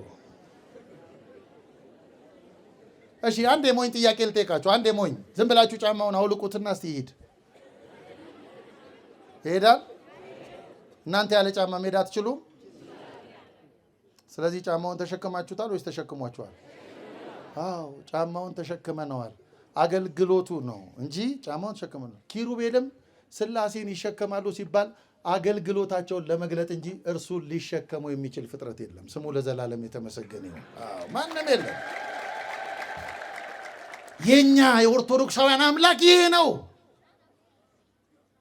ፍጥረትን ሁሉ የተሸከመ እና እስራኤል እንዴት ነው አሉ። ቀኑ ደረሰ። ሁለተኛ ትእዛዝ ሰጠ እግዚአብሔር። ምን አለ? በል ሙሴ አሁን የምገለጥበት ሰዓት ደርሷል። ህዝቡን ተራራውን እንዳትነካ በለው። የነካ ይሞታል፣ ከተረፈ በድንጋይ ይወገራል፣ በፍላጻ ይወጋል። ይህን ነገር አለው። ሙሴና አዋጅ አወጀ።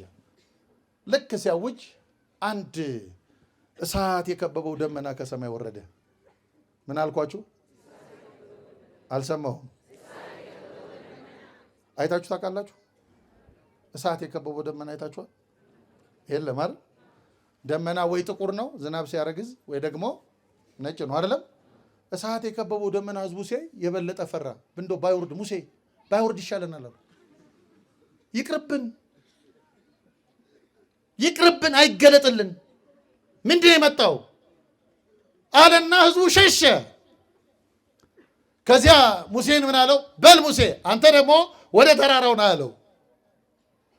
ሙሴ ፈራ ተባ እያለ ወደ ተራራው ሄደ እና የሙሴ አንድ ጎርጎርዮስ ዘኑሲስ የተባለ አባት ምን ይላል? የሙሴ ፍርሃቱም ጮኸቱም በዝምታ ውስጥ ነው ይላል። እረኝነቱን ለመጠበቅ እና እንደ ህዝቡ ይፈራል። ሙሴም ግን ህዝቡን ያጽናናል። እና ሙሴ ሲጠጋ ተራራው ስር አንድ እንደ ፀሐይ የምትመስል ብርሃን አየ። ፀሐይ ዝም ብላ ጨረቃን አስቧት። አሁን እንደዚህ ምንም ጉዳት ሳታደርስ እዚህ መሃል ቁጭ ብትል አትደነቁ? እንደዚህ አይነት ብርሃን ነገር አየ ሙሴ እና ደንግጦ ቆሞ በመደነቅ ሲያይ ሙሴ አለው ከዚህ የሚበልጥ ታያለህ፣ እለፍ አለው። አትደነቅ፣ በዚህ አለፈ ሙሴ። ያም ብርሃን እንዳለፈ ተራራውን ሲወጣ እሳት የከበበው ደመና ጋር ደረሰ። ሲደርስ አድናቆቱ በፍርሃት ተለወጠ። ህዝቡ እንደፈራ ሙሴ ፈራ። ሙሴ አትፍራ፣ እኔ ካንተ ጋር ነኝ፣ እለፈው አለው። ያንን እሳት የከበበውን ደመና ሲያልፍ ምን አለ ሙሴ? ጨለማ ገጠመኝ አለ። ምን ገጠመኝ? ርቀቱን ይሁት ታች ምንድን ነው ያየው? ምንድን ነው ያየው? ቀጥሎ ምን አየ? እሳት የከበበው። ከዚያ ምን አየ? ጨለማ አየው አለና በጨለማ ውስጥ እግዚአብሔር ነበር አለ።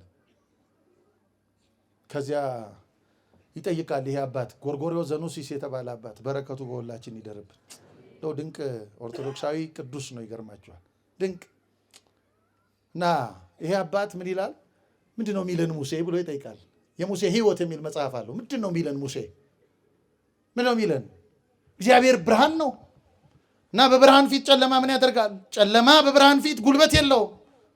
እንኳን በእግዚአብሔር ሲፈጥር ዓለምን ብርሃን ይሁን ነው ያለው። ጨለማን ሲያስወግድ ያየ ነው። ሙሴ ግን በጨለማ ውስጥ እግዚአብሔርን አየው የሚለን ምንድን ነው አለና ከዛ ሲጠይቅ ሙሴ ከዛ ተራራ ሲወርድ የሙሴ የፊቱ ቁርበት አብርቶ ነበረ እና ህዝቡ ሊመለከተው አልቻለም። ሙሴ ፊትህን ሸፍንልን ይላልና ሙሴ እግዚአብሔርን ስላነጋገረ ነው ቁርበቱ ያበራው ይላል መጽሐፍ ቅዱስ።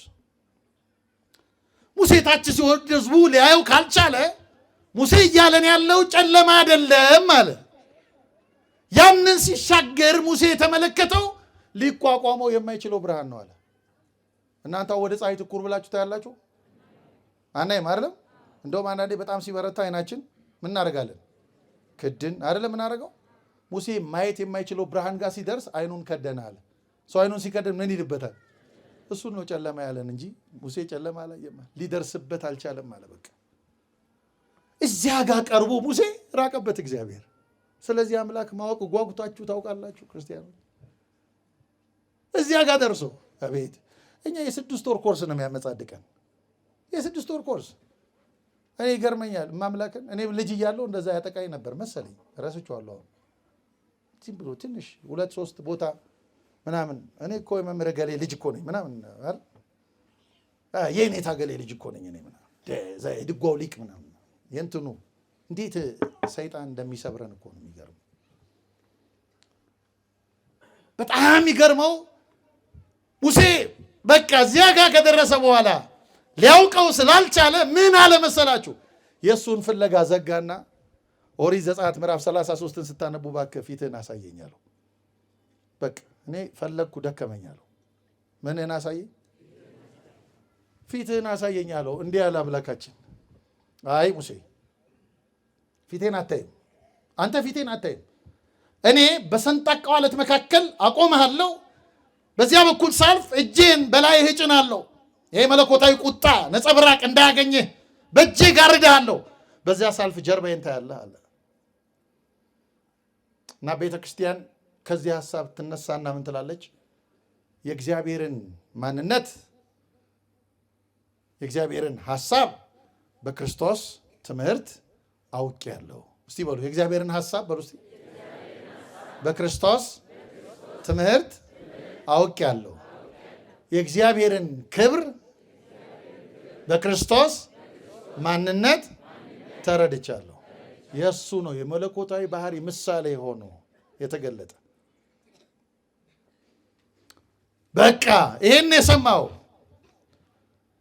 አንድ ነገር እጨምራችሁ ወደ ሚስጥረ ሥጋዌ እንኳን ስንመጣ አንድ ሊቅ እንዲህ ይላል። ለቀዳማዊ ልደት አመንከሮ ወለካሉ ልደት አመስጠሮ ይላል። የጌታን ልደት ሁለት ልደታት አሉት ክርስቶስ እግዚአብሔር ቃል። አንደኛው ልደት አለ አስደነቀ አለ ማለት ሩቅ ነው እና ይደነቃል አለ የባህሪ ልደቱን። ሁለተኛው ልደት ግን በእኛ መካከል ተገኝቶ አመሰጠሮ አለ። ረቂቅ አደረገው ይበልጣል። መላእክት እንኳን ሊረዱት ያልቻሉት። ያውላችሁ ክርስቲያኖች ክርስቶስ የሚለው ስም የወጣው ቃል ስጋ በሆነ ቅጽበት ነው። እስቲ በሉ ቃል በሉ እስቲ ስጋ በሆነ ቅጽበት። ልክ ቃልና ስጋ ሲዋሃዱ ይሄ ስም የወጣበትን ሰዓት ገብርኤል አያውቀውም። እየሰማችሁኝ ነው? ማን አያውቀውም አልኳችሁ? አምላክን አያውቀውም። ከማብሰር ውጪ አያውቀውም። ክርስቶስ ነህ ብሎ ጴጥሮስ ሲመሰክር ማን ገለጠልን ያለው? የሰማዩ አባቴ መንፈስ፣ ስጋና ደም አልገለጠልን። ፍጡር ሊያውቀው አይችልም። ቃል ስጋ የሆነበትን ቅጽበት ከፍጡራን የሚያውቀው እመቤታችን ብቻ ናት። እርሷ የሚያወቀችው በማህፀኗ የተከናወነ ጉዳይ ስለሆነ እንጂ ከፍጡር ሩቅ የሆነ አምላክ ነው ያለን። ስሙ የተመሰገነ ይሁን። ይሄን አምላክ ታዲያ እንዴት ነው የምናውቀው? እንዴት ነው የምናውቀው? አንድ ሁለት ነገር ልጨምርላችሁ ነው ሰዓት ይዘብኝ። አንድ ሶስት አባቶች ያስጠነቅቁናል እግዚአብሔርን ስለማወቅ። ሶስት አባቶች ሁለቱ ልንገራችሁ። አንደኛው ቄርሎስ ዘኢየሩሳሌም ይባላል።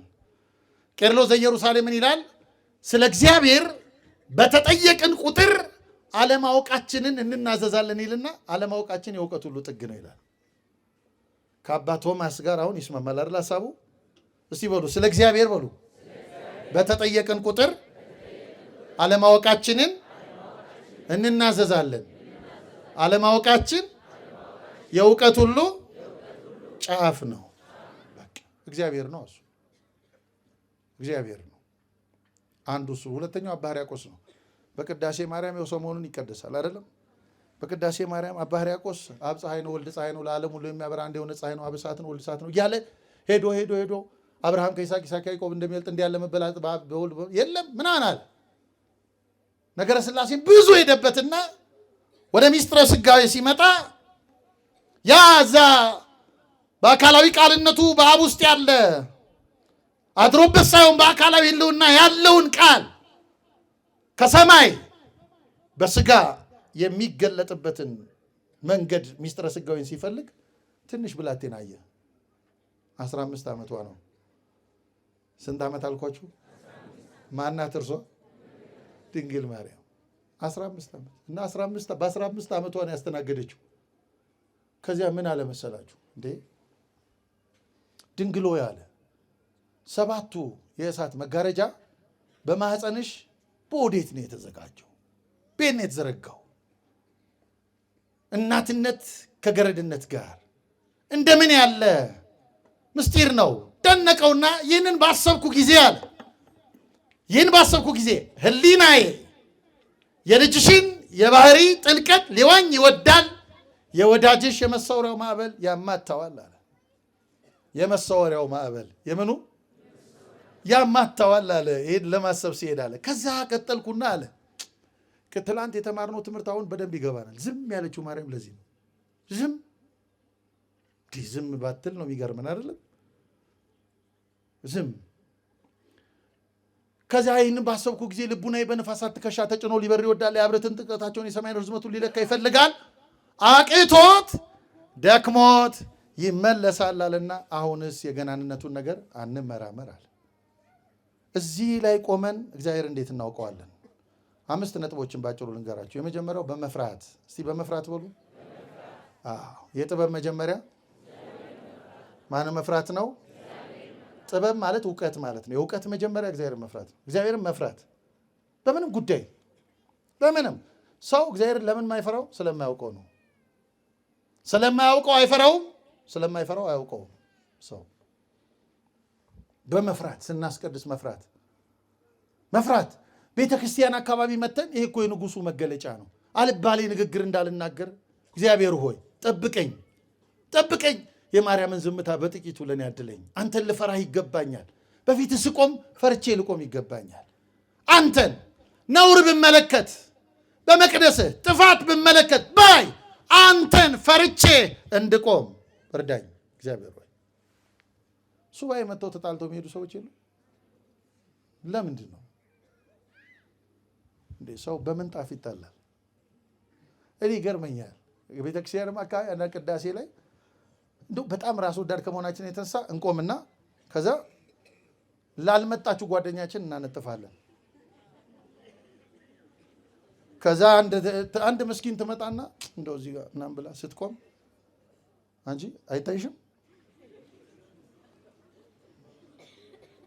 ምንጣፍ ዞር በይ፣ የጓደኛዬ ቦታ ነው። ሰው እግዚአብሔርን ቢፈራ እንዲህ ይላል አይልም? አንዳንድ ሰው ቅዳሴ ይቆማል። እኔ ቅዳሴ ቆሞ እያስቀደሰ ቄሱ በዛ ምናምን ለፍ ምናምን ሲል አቤት አየው፣ ይሄ ደፋር ቄስ ስለሆነ እኮ ነው። እሺ እሱ ደፍሮ ሊሆን ይችላል። አንተስ ምን እያረክ ነው? ምን እያረክ? እግዚአብሔርን ትተው እሱ ጋር ነው ያለው እኮ። ምን እያረክ ነው? መፍራት፣ እግዚአብሔርን መፍራት። በቃ አንዳንድ ጊዜ ምስኪን ካህናት አሉ። ያው እንትኑ ላይ ስለወጣ ገመናችን ነው ማነሳው እንጂ አሃዱ እያለ በቲክቶክ እንዲህ አሃዱ እያለ ነው። ለምን የሚል ይመስላችኋል? አያውቀውም እግዚአብሔር። አሃዱ ይላል እንጂ አያውቀውም እግዚአብሔር። እግዚአብሔርን እንድናውቀው ይርዳን ሁላችን፣ ከኔ ጀምሮ ከኔ እዚህ ጋር ቆሜ ከምሰብክለት እንድናውቀው። የማያውቁት ሰዎች አውደ ምሕረት ላይ ይቆሙና እግዚአብሔርን ተሻምተውት ይወርዳሉ። የእነሱን ልህቀት ለማሳየት ሲጣጣሩ ልህቀት፣ የቋንቋ ረቂቅነት ፍለጋ ለህዝቡ የሚያስፈልገውን ህይወት ሳይሰጡት አባክነውበት ጊዜውን ይወርዳሉ። እግዚአብሔር እንዲህ ካለ ህይወት ይጠብቃል። አደገኛ ነው፣ ደዌ ነው ይሄ። ኢጎ የሚሉት ይሄን ነጮቹ። ከፍ ብለን እግዚአብሔር ላይ ድረስ ማለት ነው። ኢጎ መፍራት። ሁለተኛው ማክበር። እስቲ ማክበር በሉ። በቃ ስንፈራው እናከብረዋለን። ቅዱስ ጳውሎስ እንዲህ ይላል፣ እናንተ በዋጋ ተገዝታችኋልና የራሳችሁ አይደላችሁም፣ የመንፈስ ቅዱስ ቤተ መቅደሶች እንደሆናችሁ አታውቁምን? ይልና ከእንግዲህ አምላካችሁን በስጋችሁ አክብሩት። በምናችሁ? በህዋሳቶቻችን እኮ ነው የሚለን። በነፍስ ብቻ አይደለም፣ በልብ ብቻ አይደለም፣ በህዋሳቶች፣ በእጃችን፣ በአይናችን፣ በምላሳችን፣ በጆሮአችን፣ በእግራችን። አንዴ እግዚአብሔርን ተሸሽገው የሰው ላብ እየበሉ የሚኖሩ ሰዎች የሉም? አናውቅም? ላብ፣ የድሃ ላብ፣ የድሃ ደም፣ የድሃ እንባ፣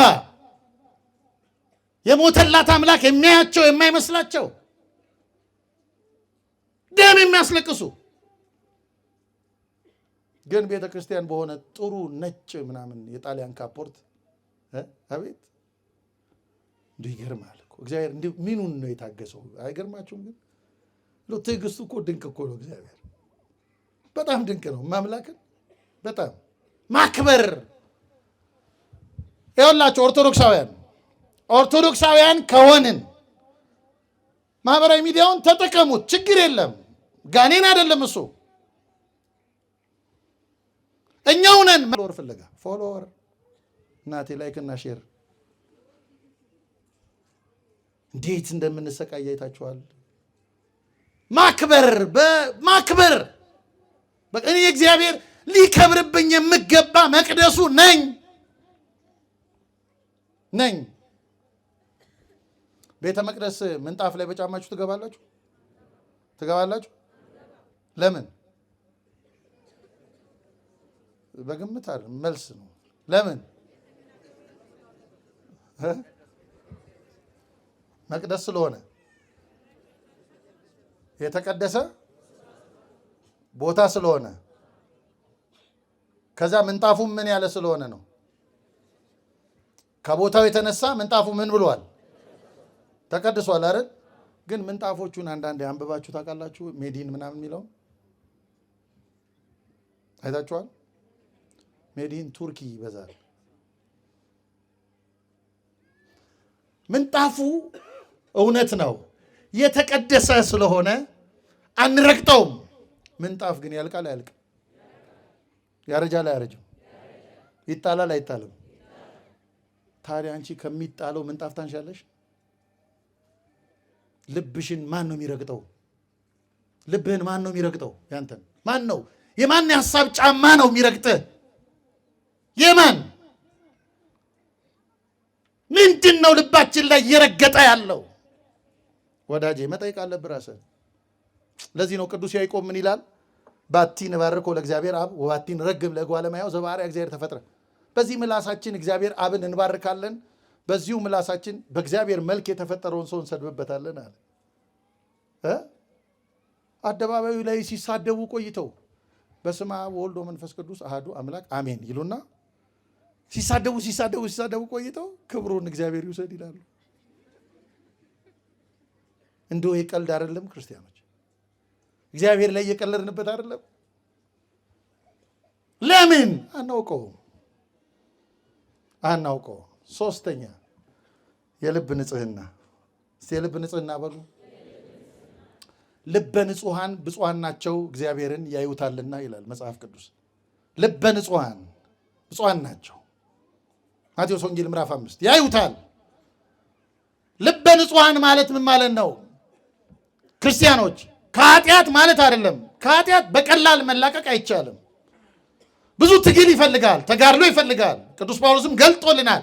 ግን ልብን ከክፋት ማራቅና የንስሐ መንገድ እግዚአብሔርን በንስሐ መንገድ ካልሆነ ልናውቀው አንችልም። እንዲገባን አንዳንዴ ትምህርት ስንማር እንቆይና አቤት የዛሬው ትምህርት እንላለን አይደል? አቤት የዛሬ በስመ አብ ላልነበረው ሰው ምናምን ደውለን አቤት አንቺ ዛሬ እኮ በስመ አብ ወልድ ትምህርቱ ምናምን፣ እሺ በቃ ምን ተማርሽ እስቲ ምናምን፣ ምኑ ይነገራል ብለሽ ነው ማለት አሁን ከአድናቆት አይደለም፣ ምንም ስላልያዝን ነው። ለምንድን ነው ምንም የማንይዘው? ለምን አንድ ኦርቶዶክሳዊ ዝም ፓስተር እያስደነገጠው የሚኖረው ለምንድን ነው? ለምን ኮሽ ባለ ሮሜ ምናምን ሲባል እየደነገጠ የሚኖር ኦርቶዶክስ አለ? ለምንድን ነው በመደንገጥ እንድኖር የሚያደርገን ብትሉኝ፣ ትምህርት ጠፍቶ አይደለም። ኦርቶዶክሳዊ ትምህርት አዲስ ወይን ነው። አዲስ ወይን ባረጀ አቁማዳ አይጣልም። መጽሐፍ ነው የሚለው። አዲሱን የወይን ጠጅ ባሮጌ አቁማዳ አያኖሩትም። ሊሸከመው ስለማይችል አቁማዳው ይቀደዳል፣ ወይኑም ይፈሳል። ባረጀ ማንነት ነው ያለ ንስሐ ነው የምንሰማው። እግዚአብሔር ንጹሕ ነው እንዴ? በንስሐ ልብ ነው መቀመጥ የሚፈልገው። እንዴት ይቀመጣል ወዳጅ? እንደው ቀለል ባለ ምሳሌ ላስረዳችሁ በደንብ ሊገባን። አንድ ሰው 6 ወር ገላውን ሳይታጠብ ልብሱን ሳያጥብ የኖረ ሰው ሽቶ ብትቀቡት ይጠቅመዋል? አይጠቅመውም። ግን እኮ ሽቶ ነው አይደል? እንደውም መጥፎ ጠረኑን የበለጠ በንስሐ መንገድ ካልሰማ ነው እግዚአብሔር ሊገባን አይችልም። አራተኛ ከምስጢራት በመሳተፍ። እስቲ ከምስጢራት በመሳተፍ በሉ። የሉቃስ ወንጌል ምዕራፍ 24 ላይ 2 የኤማውስ መንገደኞች ይጓዙ፣ በብዙ ትምህርት ሰምታችሁታል፣ ያወራሉ። ስለ ክርስቶስ ነው የሚነጋገሩት። ድንገት ክርስቶስ እነሱ በአርብ ጉዳይ ላይ ይነጋገራሉ። እሁድ ሆኗል ቀኑ። እሁድ መድረሳቸውን አያውቁም። አርብ ላይ ነው ያሉት፣ እያወሩ ነው ምናምን። ድንገት መካከላቸው ተነስቶ ተገኘና እናንተ እንዲጠውልጋችሁ ስለምን እየተነጋገራችሁ ነው የምትሄዱት አላቸው። እስቲ እንዲጠውልጋችሁ በሉ። ስለማን ነው ግን የሚያወሩት? ስለ ኢየሱስ። እሱ ግን ምን አላቸው? እንዲህ ጠውልጋችሁ። እና ወዳጄ ስለ ኢየሱስ ያወራው ሁሉ የገባው እንዳይመስልህ።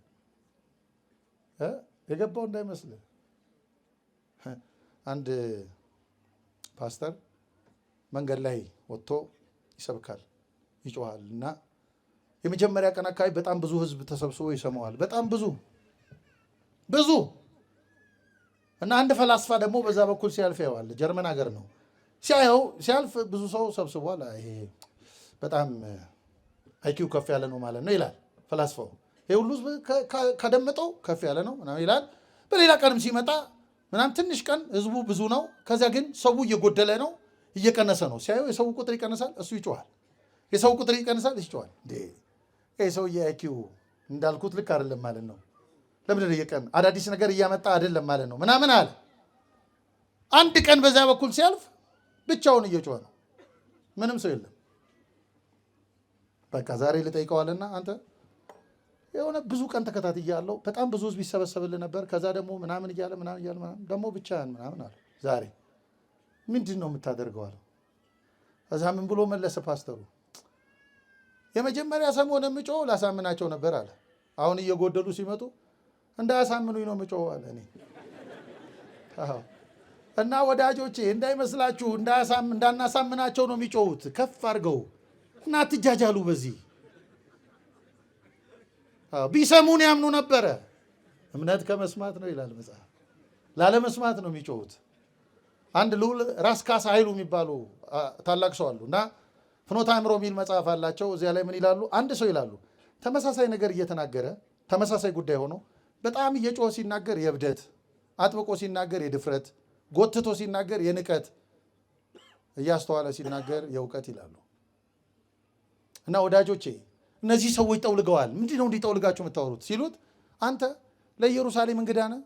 አንድ ኢየሱስ የሚባል ነቢይ ነበረን፣ ብርቱ ነቢይ ነበረ እና እሱ እኛ እስራኤልን እንዲቤዥ ተስፋ አድርገነው ነበረ። ግን አይሁድ እንዲያርገው ሰቅለው ምናምን አድርገው ገደሉብን።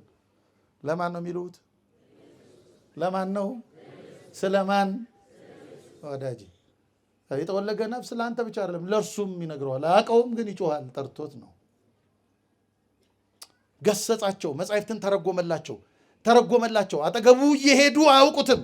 እየተረጎመላቸው ሲጓዙ ድንገት መሸትሸት አለ። እባክህ መሽቷል፣ ግባና ደር አሉት።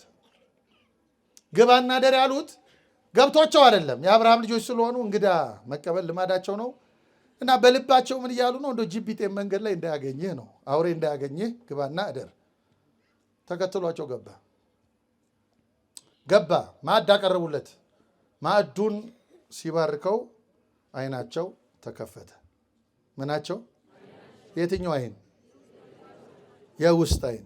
የውጭ ዓይን መጨለሙን አይቷል፣ ክርስቶስን ግን ማየት አልቻል። የውስጥ ዓይን ቅዱስ ዮሐንስ አፈወርቅ ላይ ወብነ ክልኤተ አዕይንት፣ እኛ ሁለት ዓይኖች አሉን ይላል። ዓይነ ሕሊናና ዓይነ ልቡና። ለዚህ ነው በሀዳፌ ነፍስ ቅዳሴ ጊዜ ሀበነ እግዚኦ አዕይንተ አእምሮ ወትረኪያ ከይርአያ ወአእዛንነ ቃለ ዘባሕቲትከ ይስምዓ። አቤቱ የእውቀት ዓይኖችን ስጠን፣ ዓይኖቻችን አንተን ማየት ይችሉ ዘንድ፣ ጆሮቻችንም ያንተን ቃል ብቻ መስማት ይችሉ ዘንድ። ዓይናቸው ተከፈተ፣ ቆርሶ ሰጣቸው።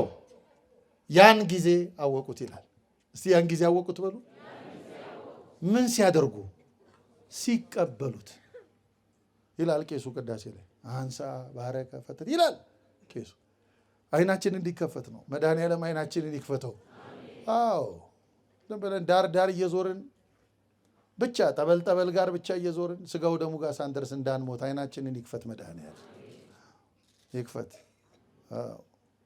ዓይን ካልተከፈተ ከባድ ነው። በጣም ይጠይቃል። ምን አለ ተስፋ ይበል፣ የፈለግከውን በለኝ እኔ እነግርሃለሁ። ወዳጄ እዚህ ጠበል ተጠምቀሃል፣ ኩኬለሽ ሄደሃል፣ ስውሯ ማርያም ሄደሃል፣ ምናምን ኪዳነ ምሕረት ሰሚነሽ ሄደሃል፣ እንትን ሄደሃል፣ ምናምን ሄደሃል እና ናግባ አይልህም። ስጋዬን በልተሃል፣ ደሜን ጠጥተሃል ነው የሚለን። ካልተቀበልሽው አትድኝም። አንድንም መራራ እውነት ነው። አንድንም ከምስጢራት መሳተፍ። አምስተኛውና የመጨረሻው መውደድ። እስቲ መውደድ በሉ። ፍቅር የሌለው እግዚአብሔርን አያውቅም ይላል መጽሐፍ። በሉት ቃሉን። ፍቅር የሌለው በሉ እግዚአብሔርን አያውቅም። ያው ሊበራል ፍቅር አለ፣ ፎርጂድ ራሳችን የምናታልልበት ማለት ነው። እንትና በጣም ሰወድሽ ምናምን እንትና ሰወድ ምን አለ ልብ ምናምን አለ። ግን ፍቅር ጥልቅ ነገር ነው። ፍቅር እግዚአብሔርን መውደድ። ትወዱታላችሁ? እስቲ የምትወዱ እጃችሁን አውጡ። እኔ ወደዋለሁ የምትለው ሌው እስቲ ከፍ። እሺ አውርዱ። አንዳንዶቻችሁ ወደዋለሁ አልወደውም እያላችሁ ነው። ጥሩ ነው። ልብ ቼክ ያደርጋሉ እነ ዶክተር። ልብ ቼክ የሚደረገው ለዚህም ነው። ልብን ቼክ ማድረግ እንወደዋለን እግዚአብሔርን። መጽሐፍ እንዲህ ይላል፣ የሚወደኝ ቢኖር ራሱን አቤት የሚወደኝ ቢኖር ራሱን ይካድ ማለት ምን ማለት ነው? ስሙን ማለት ነው። ራሱን ይካድ ማለት ፍላጎቱን ማለት ነው አይደል? እሺ ማታ ማታ አሁን ስልክ እንጠቀማለን፣ ቲክቶክ እና ባትሪው አለቀ። ባትሪው ሲያልቅ ስልኩ ድምፅ አላወጣም እንጂ ምን እያለ ነው መሰላችሁ? እስቲ ትንሽ ልረፍ ተይኝ። ሎ ኖ ኖ ኖ ኖ አታርፍም አንተ። እውነት ሐሰት? እንደውም አንዳንዶቹ አሁን አዲስ አበባ ላይ ባለኝ ጥናት እንደ አንድ መጽሐፍ እየሰራው ነው እዚህ ጉዳይ ላይ በጣም በደንብ ሰርቻለሁ ጥናት። አዲስ አበባ አልጋቸው ጋር ሶኬት ያሰሩዋሉ ነግረውኛል። ላለመላቀቅ ተውት። እሱ አይደለም ችግሩ እሱ አይደለም። ግን ማታ ስንተኛ እንጸልያለን አለን የቤተሰብ ጸሎት። ታዲያ እግዚአብሔርን ከቲክቶክ አሳንሰ ነው እንወደዋለን? ውሸት በሉ እንድንድን ነው በሉ ውሸት። ስሜታችን ነው እንደሱ የሚለን ስሜት። ጠዋት ስንነቃ አንዳንድ ተማሪዎች ያሉ ይነግሩኛል፣ ጠዋት ስንነቃ አንድ ቀን ጨመረልን እግዚአብሔር። አይገርምም? አንድ ቀን ውድ ነው። እየሰማችሁኝ ነው? አንድ ቀን ጨመረ። አይናችን ቦግ እንዳለ እጃችን ወደ ነው የሚለው። ታዲያ እንወደዋለን እግዚአብሔር? ከእንቅልፋችን ስንነቃ የሚናፍቀን ወሬ ከሆነ እንወደዋለን እግዚአብሔር? አንወደው። ካልወደድ ነው አናውቀውም፣ ካላወቅ ነው አንወደውም። አንድ ታሪክ ልንገራችሁን አላበቃ። አንድ ፈላስፋ ነው እና በግሪክ ኦርቶዶክስ ቤተክርስቲያን ኋላ በሚገርም ሁኔታ ወደ ቅድስና የደረሰ ነው። መጀመሪያ ግን ፓጋን የነበረ ነው፣ እምነት የለሽ ነው፣ ምንም እምነት የለውም እና ትልቅ ስም ያለው ነው፣ ጊነስ ቡክ ላይ የተጻፈ ነው ምናምን፣ ዝነኛ ማለት ነው። አሁን ዝነኞችን በዛ ዘመን ፎቶ ስለሌለ ፈርምልን ነው የሚባለው። የኛው ዘመን ደግሞ አብረን እነሳ ነው አይደለ? ከዝነኞች ጋር አዎ፣ እንዲህ የሚባልለት ሰው ነው። አንድ ቀን ግን ውስጡ ባዶ ሆነ። አንዳንዴ እንዲገጥሟቸው ሰው ትልቅ ሰው አድርጓችሁ ስታልፉ ምናምን ብሎ ሰላም እያላችሁ ይሄ ሞኝ ቢያውቀኝ ውስጤን ቢያውቀው ብላችሁ አታውቁም? ማምላክን እኔ ብያቃለሁ። ማምላክን ውስጤ ባዶ ነው፣ ባዶነት ተሰማው፣ እረፍት አጣ፣ እርካታ የለም ምናምን እና ልብስ ይቀይራል ምናምን ሲጨነቅ። እኔ ዲፕሬሽን በጣም የሚያጠቃቸው ሰዎች እግዚአብሔር ከሌላቸው 5 ልብስ ቀይረው ሲወጡ ታያቸዋላችሁ። በቃ 5 ልብስ አላት ምናምን እንድንል ማለት ነው። ሜካፕ የሚባለው ይሄ ነው። እና ግራ ገባው። ምንድን ነው የኔ ዝና የኔ ስም ለውስጤ ረፍት ካልሰጠኝ ምን ያደርጋል አለ፣ ጠየቀ። እና ግሪክ ውስጥ አቶስ የሚባል ተራራ አለ። በጣም ትልቅ ተራራ ነው። ትልልቅ አባቶች የወጡበት ገዳም ነው።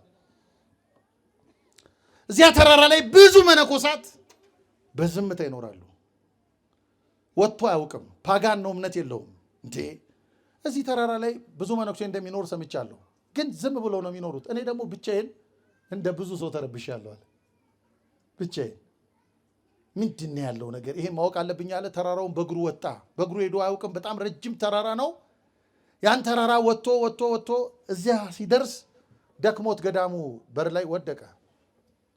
እንደወደቀ አንድ ሽማግሌ መነኩሴ ነጭ አወጡ፣ ጸሂም ምናምን፣ ወገባቸው ጎበጥ ያለ በትር ይዘው እንደዚህ ምናምን ቀስ እያሉ ሲሄዱ አያቸውና አንቱ አላቸው። አቤት ልጅ አሉት። ደስ ብሎት ያውቃል አላቸው። ሁል ጊዜ ደስ ይለኛል አሉት። መቼ? አሁን ያ ከዚህ እንኳን ስንሄድ ደስ ይለናል። ሁል ጊዜ አዎ። እንዴት ሁል ጊዜ ደስ ይሎታል? የእግዚአብሔርን ስም ስለምጠራ። ይሄ ሰው ፓጋን ነው ብያቸዋለሁ። ስሙን መጥራት ደስ ያሰኛል። አዎ አሉት። 3 የጠራው እዛው። እሺ የታል ደስታ አላቸው። የታል ሲል አይ ልጄ አሁን ከእግዚአብሔር ጋር እልህ ነው የተጋባው። ከንፈር ላይ ነው የሚጮኸው እንጂ ልብ ላይ አልተቀመጠም። ልብ ላይ እስኪቀመጥ ጥረው አሉት። ኢሳይያስም ብሏል፣ ይህ ሕዝብ በከንፈሩ ያመልከኛል፣ ልቡ ግን ከኔ የራቀ ነው። ልብ ላይ እስኪቀመጥ ጥረው ሲሉት ሩቅ ነው ልብ ከከንፈር በሜትር አይደለም፣ በመንፈስ ሩቅ ነው። ሌላ ተራራ ጋበዙት። እንደማይደርስ ገባውና እሺ አባቴ፣ እሺ ጥሩ፣ የእግዚአብሔርን ስም ሲጠሩ ደስ የሚሉት ለምንድን ነው አላቸው። ስለሚወደኝ አሉት። ምን ስለሚለኝ? እርሶ ሲወዱታል አላቸው። እኔ እንደጠየኳችሁ ማለት ነው። ይወዱታል እርሶ? የኛ አባት መልስ ምን ይመስላችኋል? የኛ አባት መልስ አይደለም። አሁን ገብረ መንፈስ ቅዱስ መጥተው እዚህ ጋር ቆመው እግዚአብሔርን ይወዱታል አባታችን ብትሏቸው ምን የሚመልሱ ይመስላችኋል? አዎ አይሉም። አዎ አይሉም። አዎ ያለ ቅዱስ የለም።